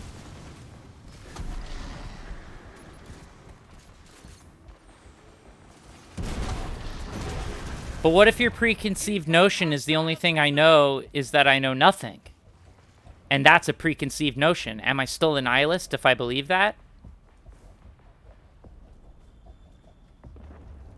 No, actually, Lord Chandrabus, knowing Star Trek future, we are actually right on track. Because if you watch the Deep Space Nine two-parter, where they go back in time for the Bell riots. I wrote an article about this way back when. The 21st century was pretty fucking terrible in Star Trek also. World War III happened. All this terrible shit happened. I was saying Mainly was dedicated to his work. I was not referring to you, Greg. I was referring to Mainly Vibes. He, our resident weed grower. Right? Gotta get into that eugenics war. Fucking con.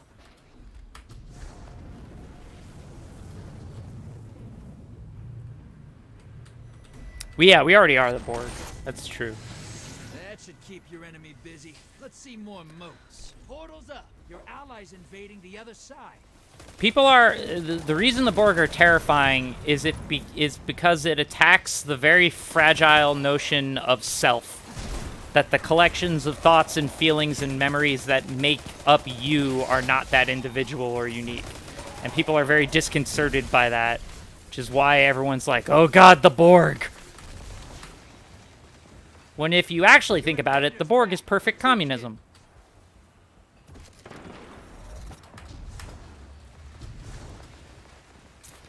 I'm not a communist. I think we've established that I'm a pure anarchist.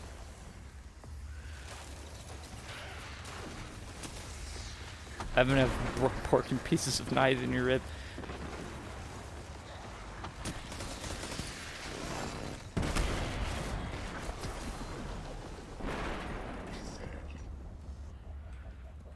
Y'all can speak for yourself about being a Klingon. I mean, that's cool, but if I'm being honest, I'm probably a Ferengi.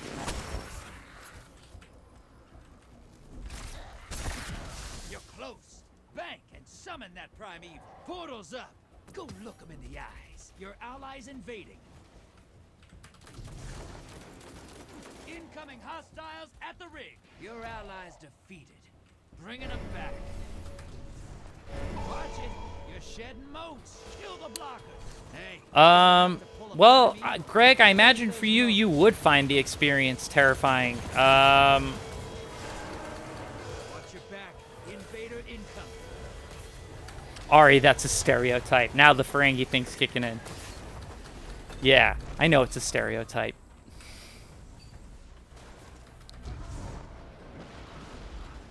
But some stereotypes are good.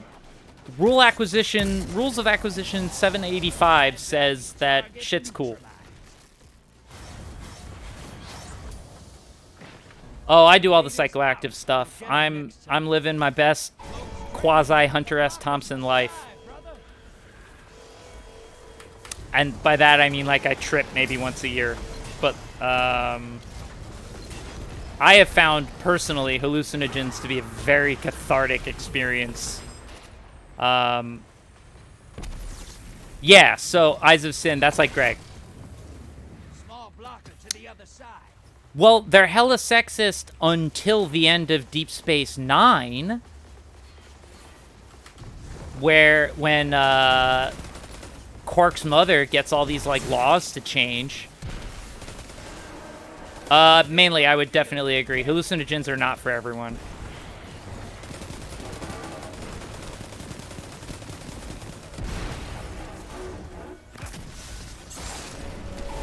Your catharsis is Minecraft. That's a much more legal catharsis. I wish I could find catharsis from Minecraft. But instead, I travel through space and time.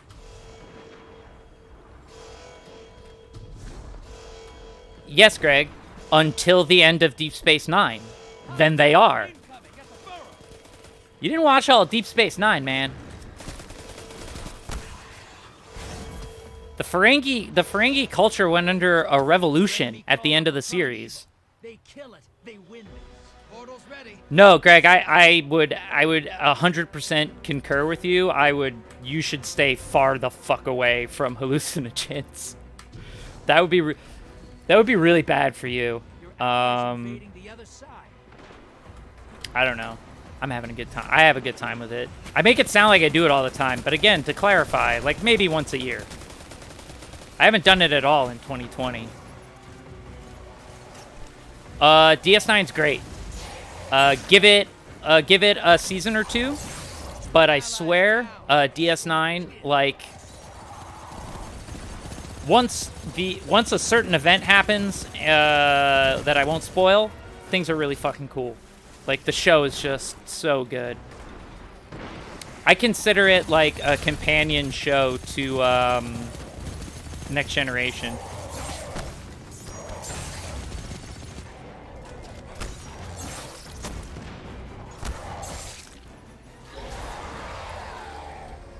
Incoming hostiles at the ring.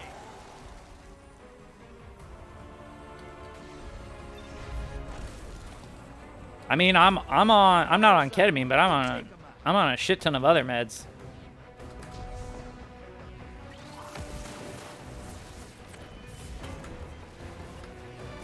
Mushrooms are fine. Yeah, Artistic, you'll have a good time. You'll have a good time with Deep Space Nine. Allies invading. Invader on the field. Careful. You hear that, Greg? Stay away from ketamine. Listen to Mainly. You've got enough to pull a primeval. Thank those moats. Your invaders defeated. Bringing them back. Cody, you do you, man. You're clear. Oh yeah, Sin. I hear you. I'm on meds for anxiety, and it's probably the best thing. I'm not gonna go into all the meds I'm on. There's the specifics of them, but I'm on a lot of medications. And whenever I tell people what I'm on, they're always like, "Whoa!" And I'm like, "Yeah, I'm a fucking head case. I'm pretty chill now, but." You're not out of this yet. Kill that primeval. Portal's ready. Grab your gun. Yeah, you've been called out, Mask. Take your meds. The other side. Invader inbound. Hunt.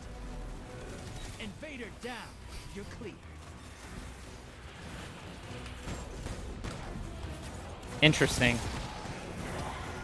I don't know. I have therapy and anti-anxiety medication that I take twice a day. Oh yeah, I mean I was a head case. Like 2018 is when my most recent mental health issues started, and it really took me until this year to pull myself out of the funk I was in. Because I wasn't quite putting it together that I was completely burned out of working in post-production. And so I was just losing my fucking mind. All right. Beat your light to that primeval.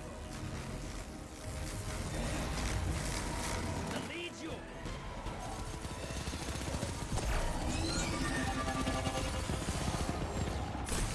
I've been very lucky. I haven't really noticed too many tangible side effects to the medication I'm on. I sweat a little more, and I get drowsier a little easier. But that's not bad, because as I mentioned earlier in the stream, I had about 5 years straight of insomnia.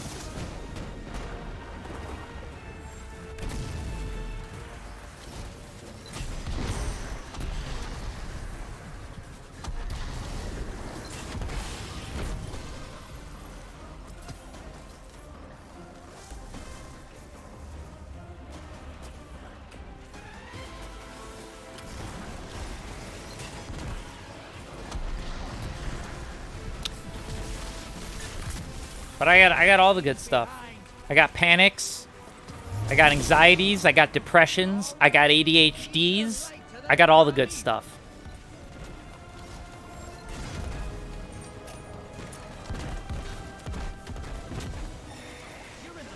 Yeah, that is what I have come to realize, Greg. Yeah, Cody, I quite literally went insane. Like, the reason I'm in therapy now is, like, I went freelance, and then things went really downhill for me. I had some foot surgery and shit, unexpected. I'm fine. I mean, it was just something unexpected. But it threw me for a loop. I was walking around with a cane, and I had just turned 30, and I was feeling like an old man, and, like, I was like, what have I done with my life? Nothing. And I fucking lost it. I work arguably the same hours I worked as an editor, except now I no longer commute because my job is 100% remote. And I like what I'm doing. I like writing way more than I liked editing, and that's just a fact.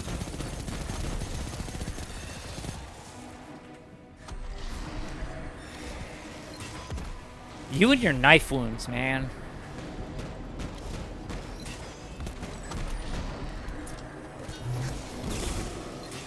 Yes, Greg, I came to that realization. As I said, I was out of my fucking mind.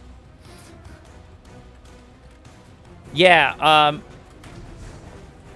let go of that artistic and just live your life, because that's all that matters. Live your life to your satisfaction. Don't give a shit about anybody else. I mean, care about your family, but you know what I mean. Don't give a shit about assholes.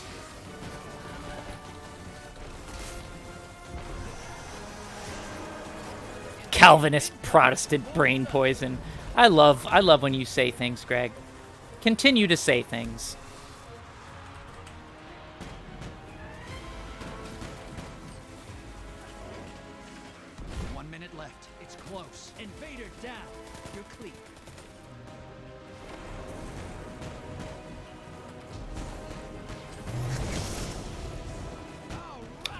You are a workaholic, Greg. I'll give you that. I'm a slacker and a last-minute Charlie. I'm that guy who waits until the absolute last fucking second to get something done, and then I get really nervous, and then I do it, and then I'm okay. Real soon. Your ghost has my feed. I ain't buying shit. Not right now, anyways.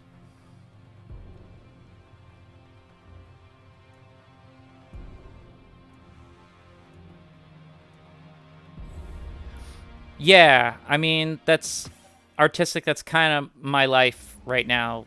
I work for a website that is on a 24-hour cycle. There's editors. They have editing teams in all time zones. So there's always someone going through scripts, articles, accepting pages, and accepting pitches and stuff. So, like, technically I can work whenever. And I do. Sometimes I write after I stream.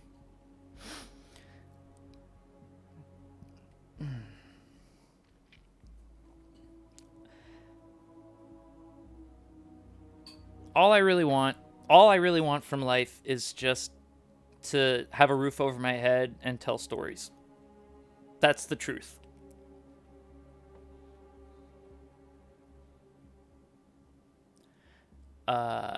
That's fair, Mask.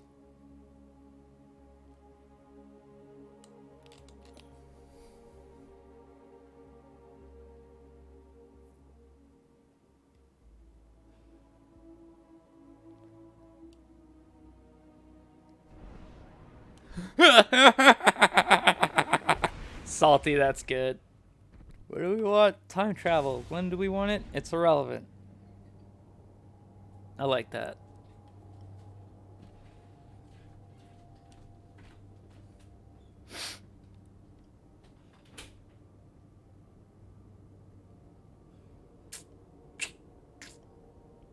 Oh, good clicking noises right there in the microphone.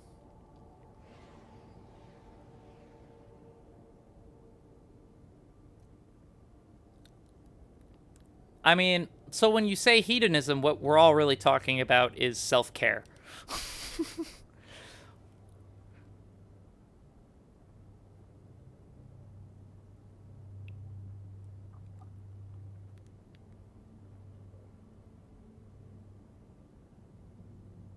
Yeah, I hear you, Juan. I definitely understand that. I feel like I feel like fell into the writing job at inadvertently the exact right time.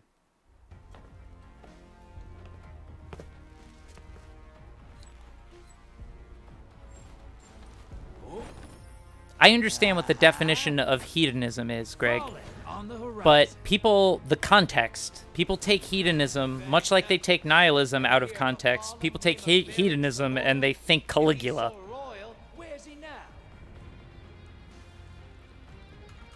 Yes, Greg.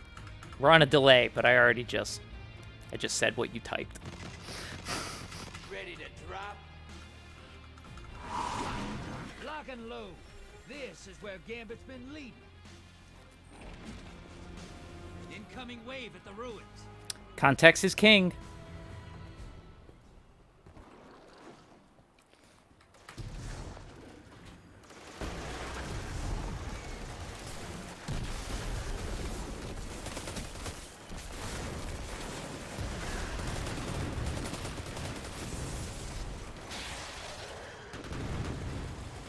I used to feel like that, Greg, but then I learned how fluid language is.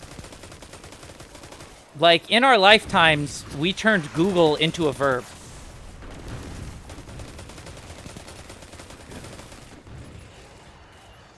Middle class is a fun one. That's a relatively new turn. I know what words mean. Meetings are meaningless. Hostiles inbound at the beach. Let me tell you.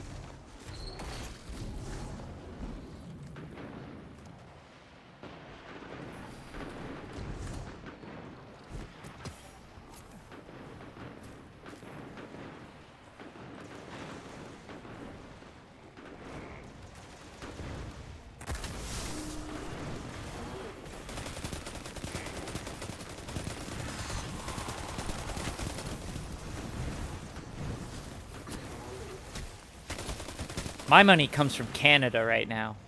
The CBR is based in Canada. I'm Canada class.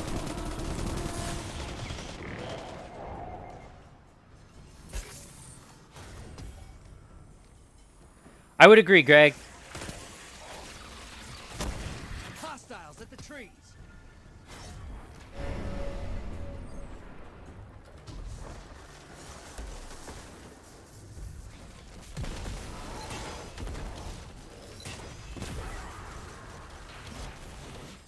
What's up, Redbeard? Thanks for joining in.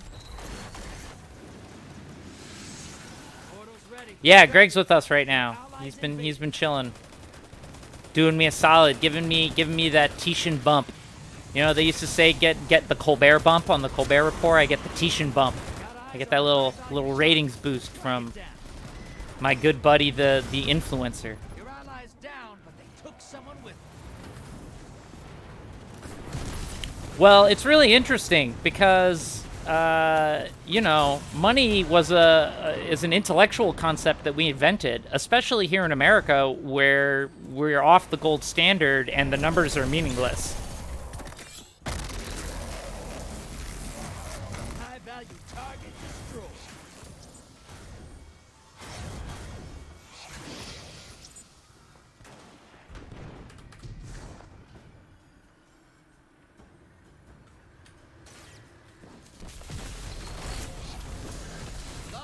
En route to the enemy.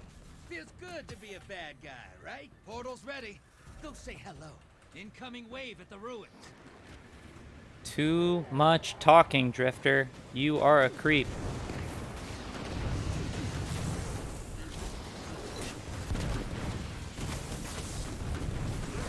Allies headed to the other side.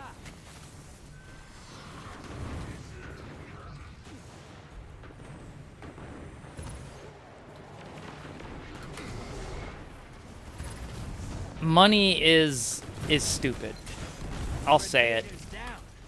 Money is a dumb idea.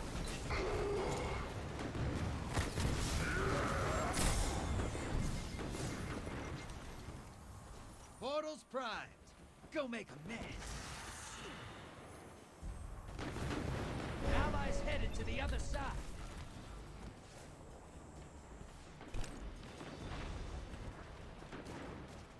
Your invaders down, but they took someone with them. Good. You're close. Bank and summon that primeval.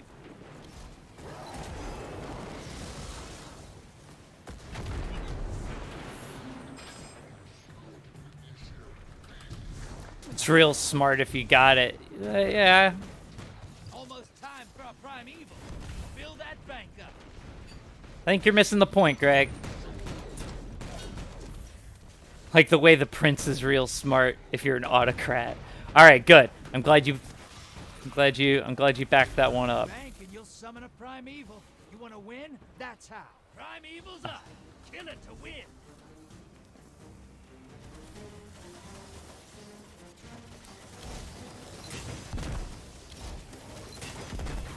I mean, I pay a lot to live in a one-bedroom apartment. I'm not paying $2,600 for a one-bedroom in Brooklyn. And my apartment's rent stabilized, which is very nice.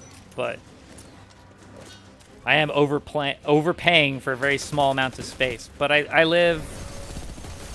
This probably means nothing to anybody who's never been to New York, but I live like a block and a half from Prospect Park. It's a straight line to one of, like, the second largest park in New York City after Central Park. And it's a great park.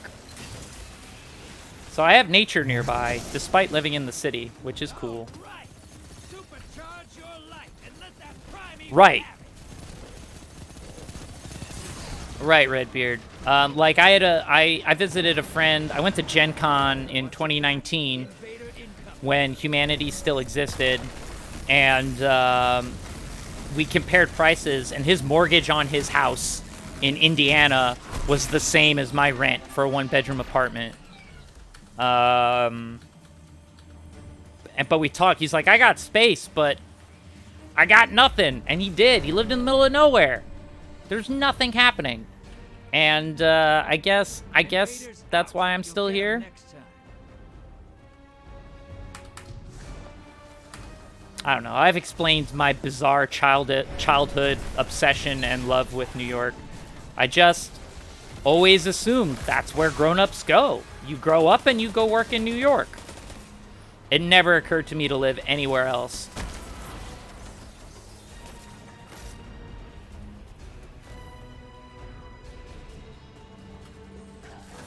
Yeah, I know, but I grew up in Jersey, and I don't want to die in New Jersey. Like, the first 18 years of my life were enough.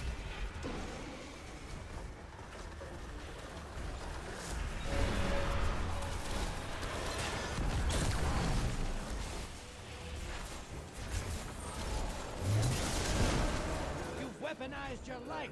Cook that primeval. Drifter's hungry. Invader on the field. Careful.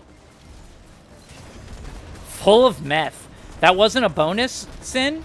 You didn't want the meth? I'm confused.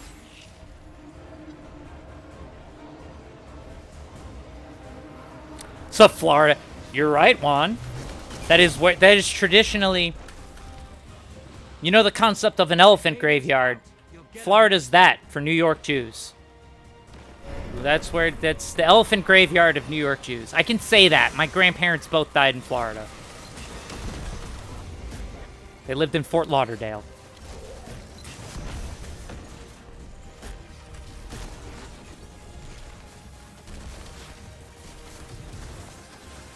No math?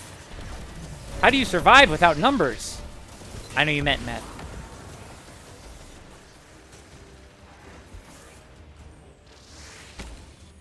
I never understand why a Canadian would voluntarily come to America. But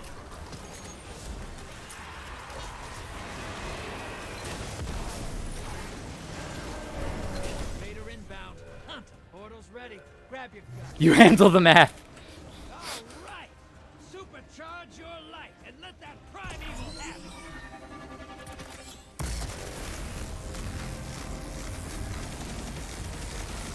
Mainly.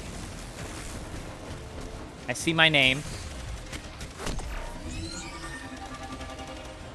So the reason Florida Man is a thing, Florida Man's a thing because the police records are public information as opposed to other states where they're not.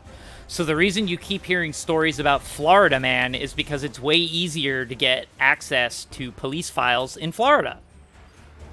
I gotta scroll up to read what Greg said. Hold on. He asked me a question.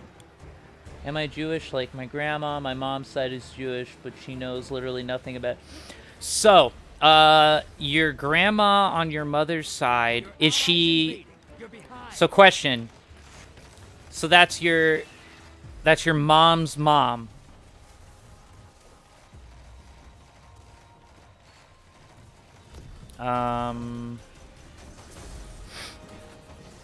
And she was Jewish. Then yes. According to halacha, Jewish law, Greg, if your grandmother was Jewish, that would make your mother Jewish, and that would make you Jewish, technically. I know lots of Yiddish words. You lost the lead.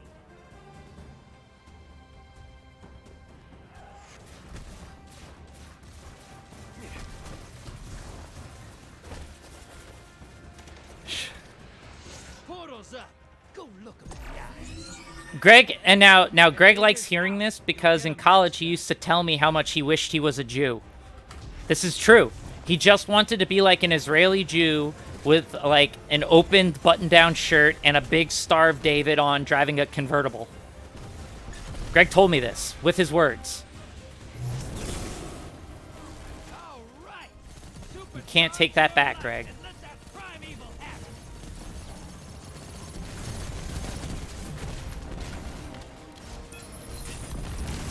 As a Jew, I'll tell you, it's, I don't know, I'm a human, like everybody else. A Jewish drink? It's just Manischewitz. It's the brand of wine. Jews like wine. We drink a lot of it. Like, we're constantly drinking shit. I'm an atheist, but I grew up very religious. You just wanted the fro. I missed out on the fro. My dad has the fro. And the gold baby.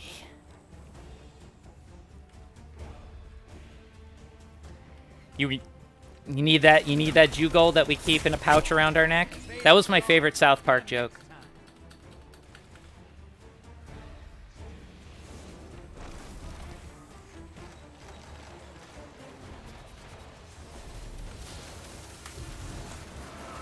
I mean, I got no conflict. The ancient Druids were way the fuck away from Jews.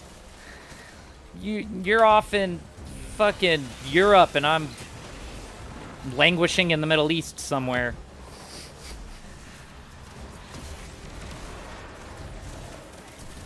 Plus, I mean...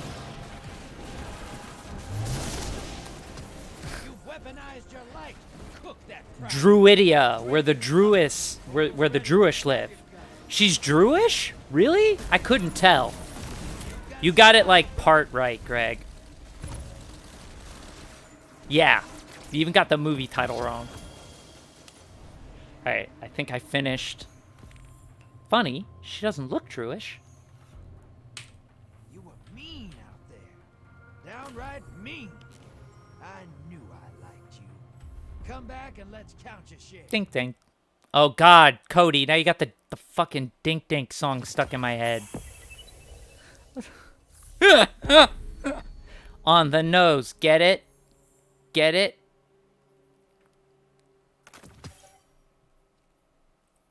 Oh, Spaceballs? Go watch Spaceballs. It's totally worth it. Yeah, they did. They showed the before and after of what she looked like pre-nose job.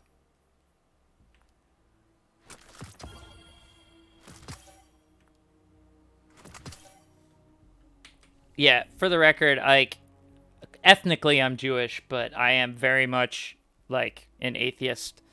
So in Judaism, there is a term for a Jew like me. It's called an apikoros. An apikoros is a Jew who is educated in the laws and traditions, who denies the existence of God and does not follow them. So basically, it's a bad term.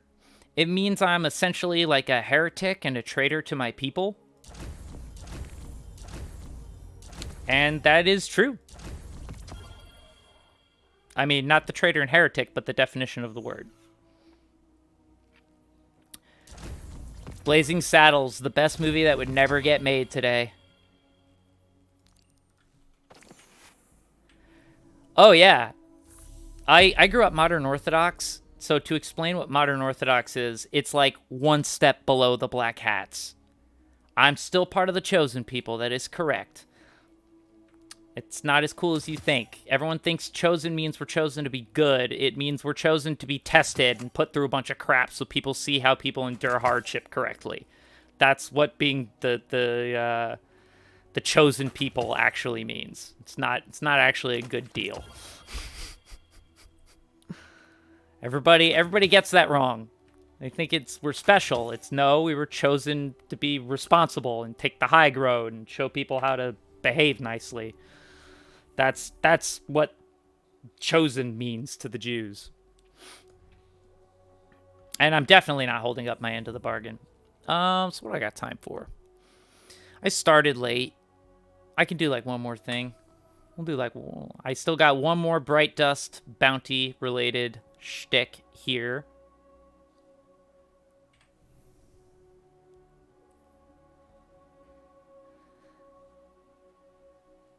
The pagans left behind to live in filth and guilt. Jesus. Oh yeah, that's the thing I'm not supposed to. I'm not supposed to say that. Whoops.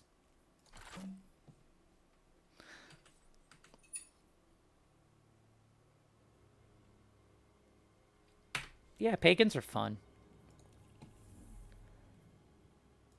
I mean, I don't want to attack anyone's faith, but in general, I'm very much against organized religion. I didn't even say anything yet. How dare you?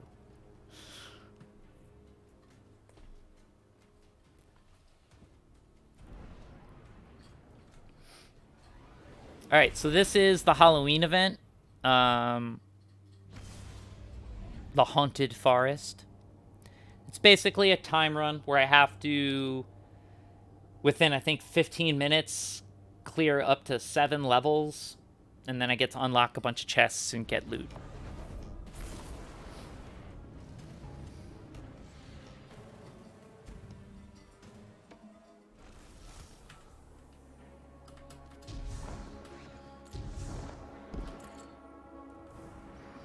Yes.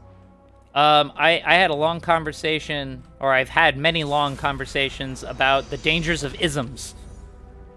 Isms are bad. Don't ascribe to an ism.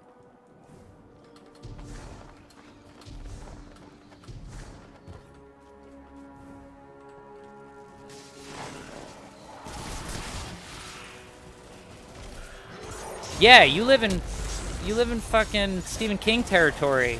Like, where's your demented clowns or, you know, cars that drive on their own will? I don't know how I feel about ists. They're very closely related to isms, and I feel like there's maybe a little too much common ground between them, so I'm wary of ists.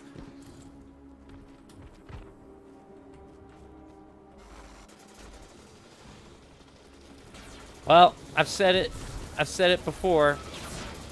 Schism is a great song, and Tool is cool. Let's give props where props are due. Tool is cool.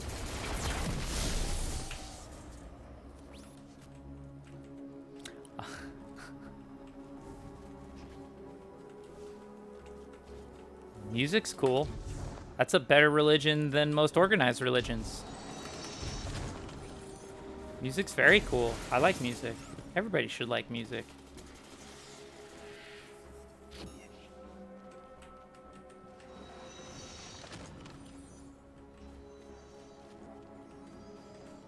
Yeah. You mentioned Tool, and like high school comes back for me because that's when I listened to a lot of them back then. It's alright. My girlfriend was putting together a Halloween music list, and she needed spooky songs. So I introduced her to Music from the Succubus Club, which is the compilation album that accompanied Vampire the Masquerade, the role-playing game. So, like, yeah, Vampire the Masquerade, the role-playing game, had an official soundtrack. Have I heard the new album of Tool? I have not.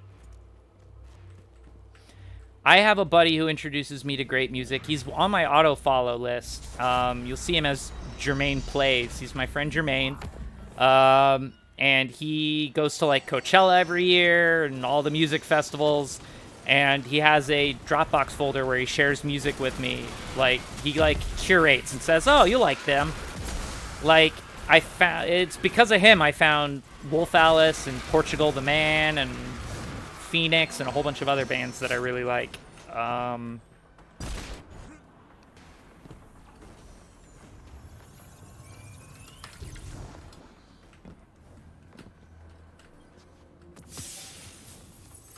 Oh, that's cool. I didn't know those were there. I know a little bit about, I don't know how to pronounce Pucifer. I don't know how to pronounce it, but I've listened to a little bit of that, mainly. I like that song, The Humbling River. That's a good one. I've been to, like, 4. I've been to exactly 4 concerts in my life. One of them, I took my college girlfriend to see some Japanese rock band because she was into J-rock. I don't know where everybody went, and I don't know what's happening anymore. Oh, there we go.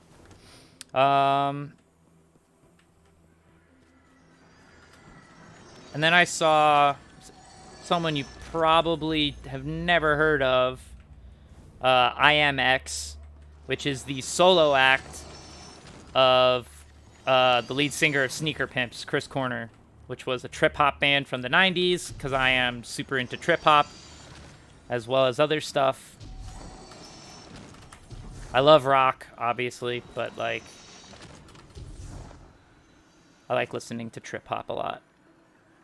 Pucifer. Thank you, Salty.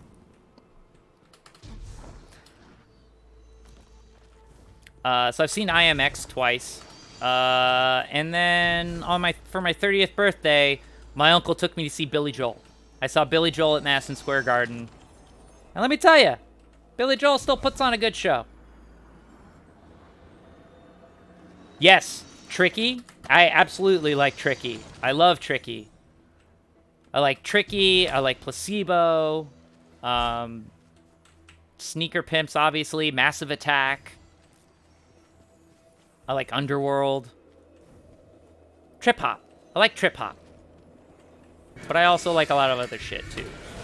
Greg and I bonded over our mutual love for 9 Inch Nails. Fact, we do both love 9 Inch Nails.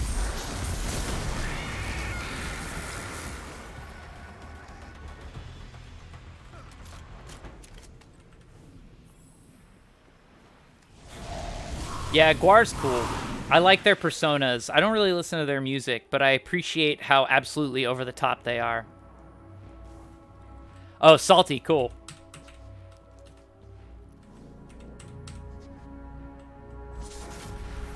Some stuff from Nick Drake. Nice. I'm gonna have to look up all this stuff.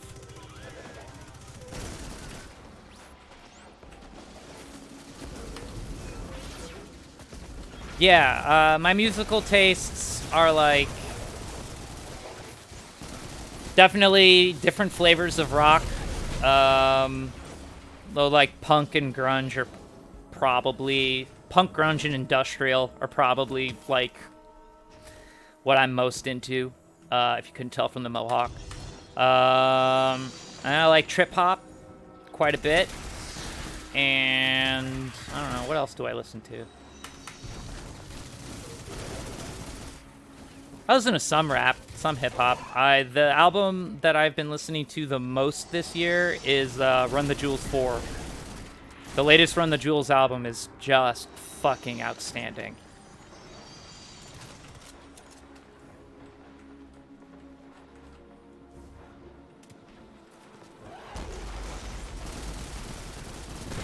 I've also been listening to older music.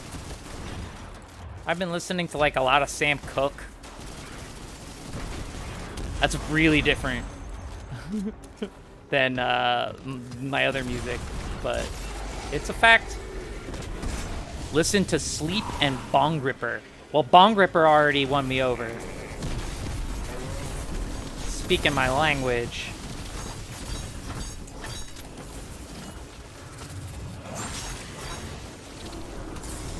Ever listened to some Madness? No, I can't say I've listened to a band called Madness. Madness was my college nickname for Greg.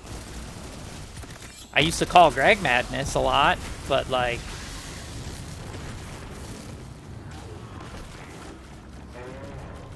So interestingly enough, Greg's like super into big band music, like from the 30s and 40s.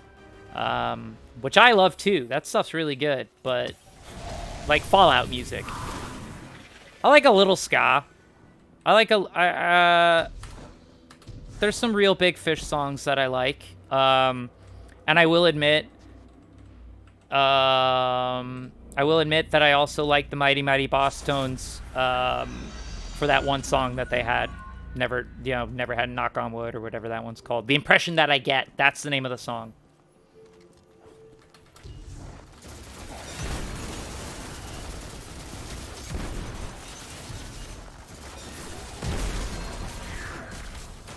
I learned about ska in high school, and I was like, wait, so ska is just rock with a trumpet? And they're like, yup. I'm like, okay.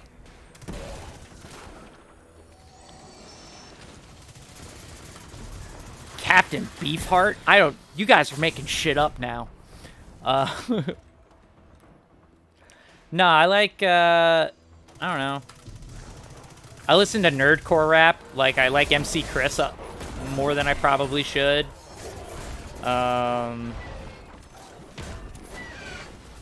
Like, I can... Oh, I will allow that.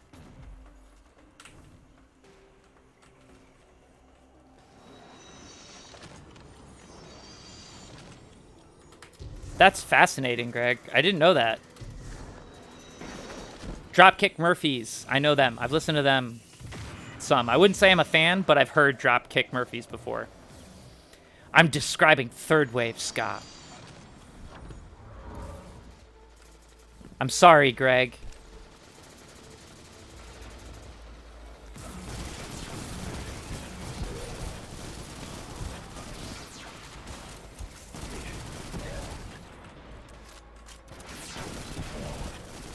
I like garage rock, which is like proto-punk. Like Iggy and the Stooges, AC/DC. I like that stuff. I think one of my favorite songs is definitely Search and Destroy from the Stooges. Greg has the internet in front of him right now. And he's probably looking things up and cheating. And he can say whatever he wants, says, no, I know it, but there's no reason for me to trust him or believe him right now.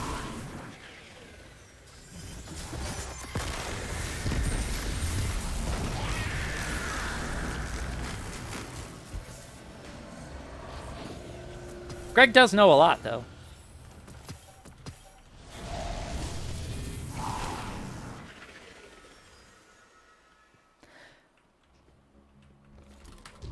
Yeah, not Search and Destroy by Metallica.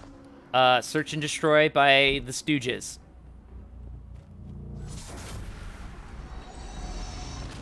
I've listened to the Distillers.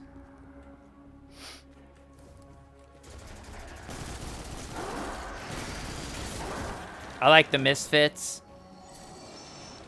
Fuck it. I like Danzig. I'll say it. I'll say it. I like the song Mother.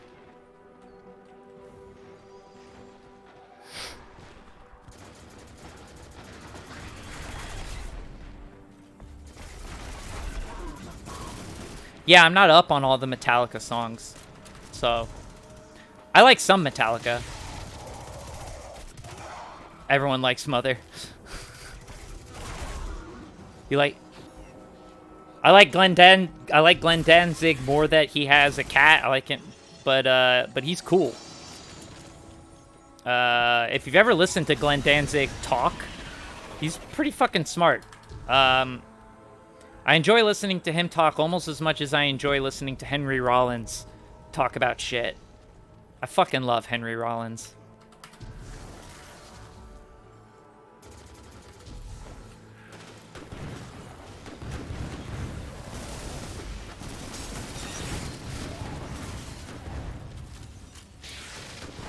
So metal, Mask. If there's one thing I would say to describe you, it's that you're metal. Coheed and Cambria. Definitely listen to Coheed and Cambria. Devil in Jersey City. Good song.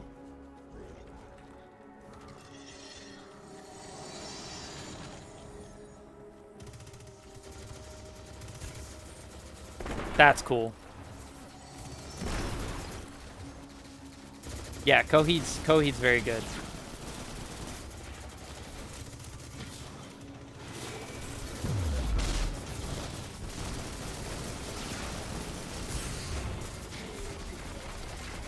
I died it. That was bad. Now, I don't want to respawn here because the shitty thing is if you respawn, it drops you all the way back at the beginning of the level. You have to wait for an ally to res you like that.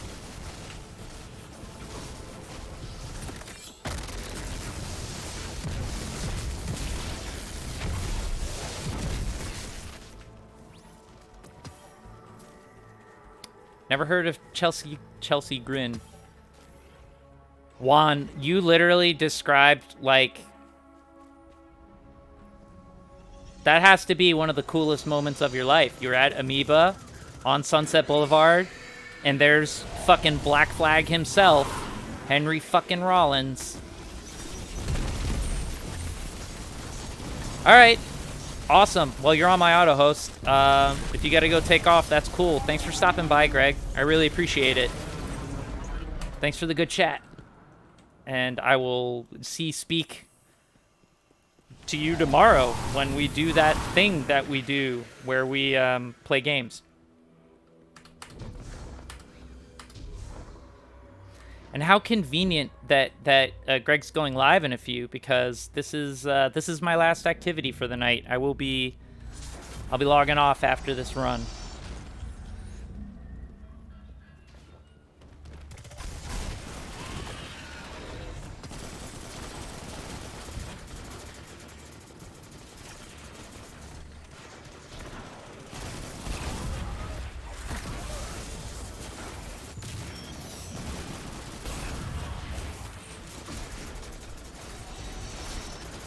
I don't know if Greg needs our raid. I have him set up to be auto-hosted. So, like, I'll probably just log off and start auto-hosting Greg.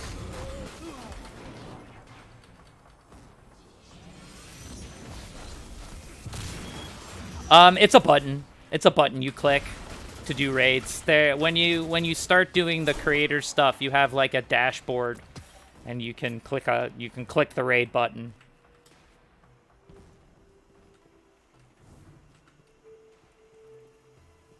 That's cool.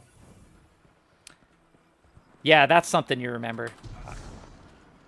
Henry Rollins is a really smart guy.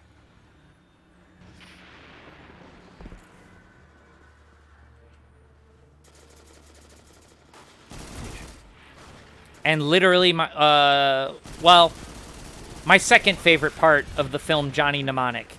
My favorite part of the film Johnny Mnemonic is Johnny's monologue where he demands room service.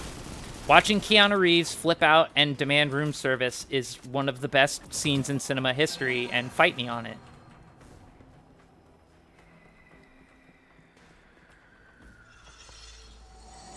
Like, I think it goes, here's looking at you, kid, Casablanca, and then I want room service from Johnny Mnemonic. I'm pretty sure that's how it ranks. As far as, like, best scenes. Don't listen to me.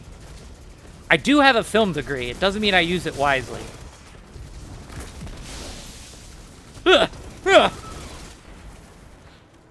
Now all my viewers dropped. Oh god, what did he say about Johnny Mnemonic?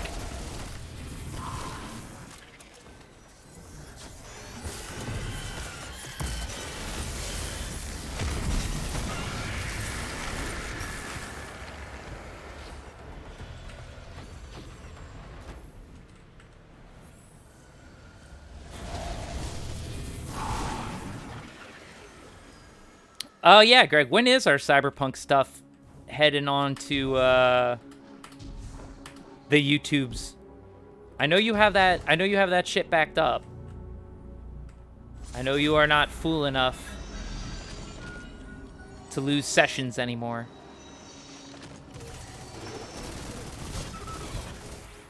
Yeah, leave it in your memory, Cody, and just Google the that I Want Room service scene. And watch that scene on YouTube, and you're good. You've seen Johnny Mnemonic. You really don't need to see anything else. You don't need to see Ice-T and his gorilla dolphin.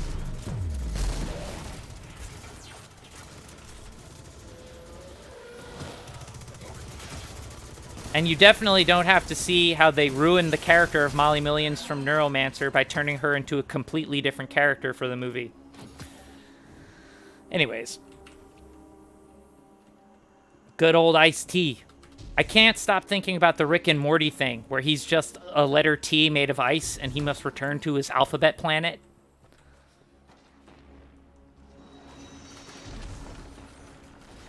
Yeah, it's definitely the only part of that movie worth watching. Well, I don't know. Udo Kier's in it, and he's weird. He's that, like, German actor that's in fucking everything. Well, he was for a while. I think he's pretty old now and retired. But he was in Blade. I mean, that dude was in fucking everything. Oh, Rick and Morty. Never has a group of fans made it harder to like a show than the Rick and Morty fan base. I haven't watched the American Gods show. I've read the book. So I don't know which American Gods character guy you are referring to. But I know book American Gods. I've yet to watch the TV show. I am a huge Neil Gaiman fan.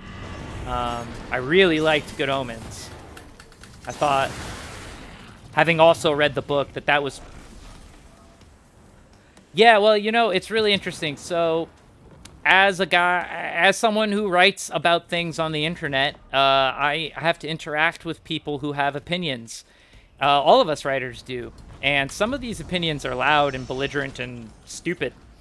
And, oh, Chernobog. Got it, Salty. That's Chernobog.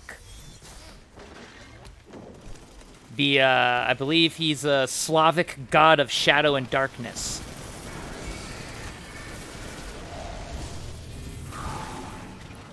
I got you, Salty. I got your back here.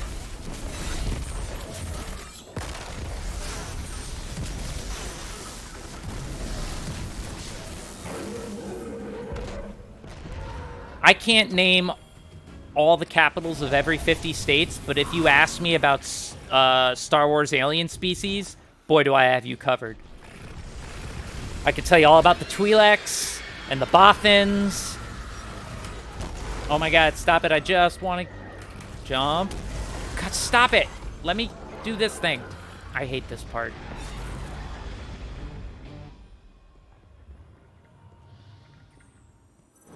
Yeah. There's no H, I don't think. I think it's R-O-D-I-A-N for Rhodians. That's some Greedo shit right there. Gotta get that Greedo shit. 1, 2.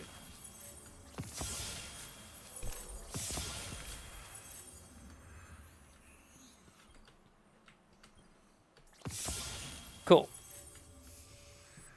And now we'll go back to orbit. Siwan, I don't know my capitals of states, but I know my Star Wars.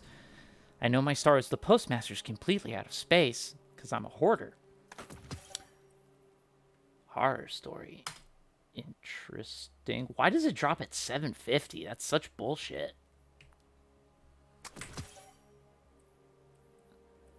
What do it got? It's got Killing Wind and Moving Target. All right. Well, I think that's it for tonight. I think I'm gonna wrap everything up now. I want to thank everybody, all my regulars, all the people watching. I want to thank Greg for stopping by, even though he's probably not here anymore. I want to thank my friend Jim for following. He followed early on. Check out his shit at, let me put it in the chat, but it's Cornell Artworks.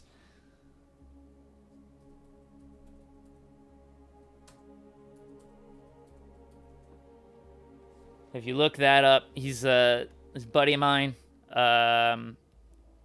And I'll see you all tomorrow for Cyberpunk. Yeah, take it easy, everybody. Have a good night. I'll just host Greg's stream. I'm going to get offline and go eat something. All right. Later, folks.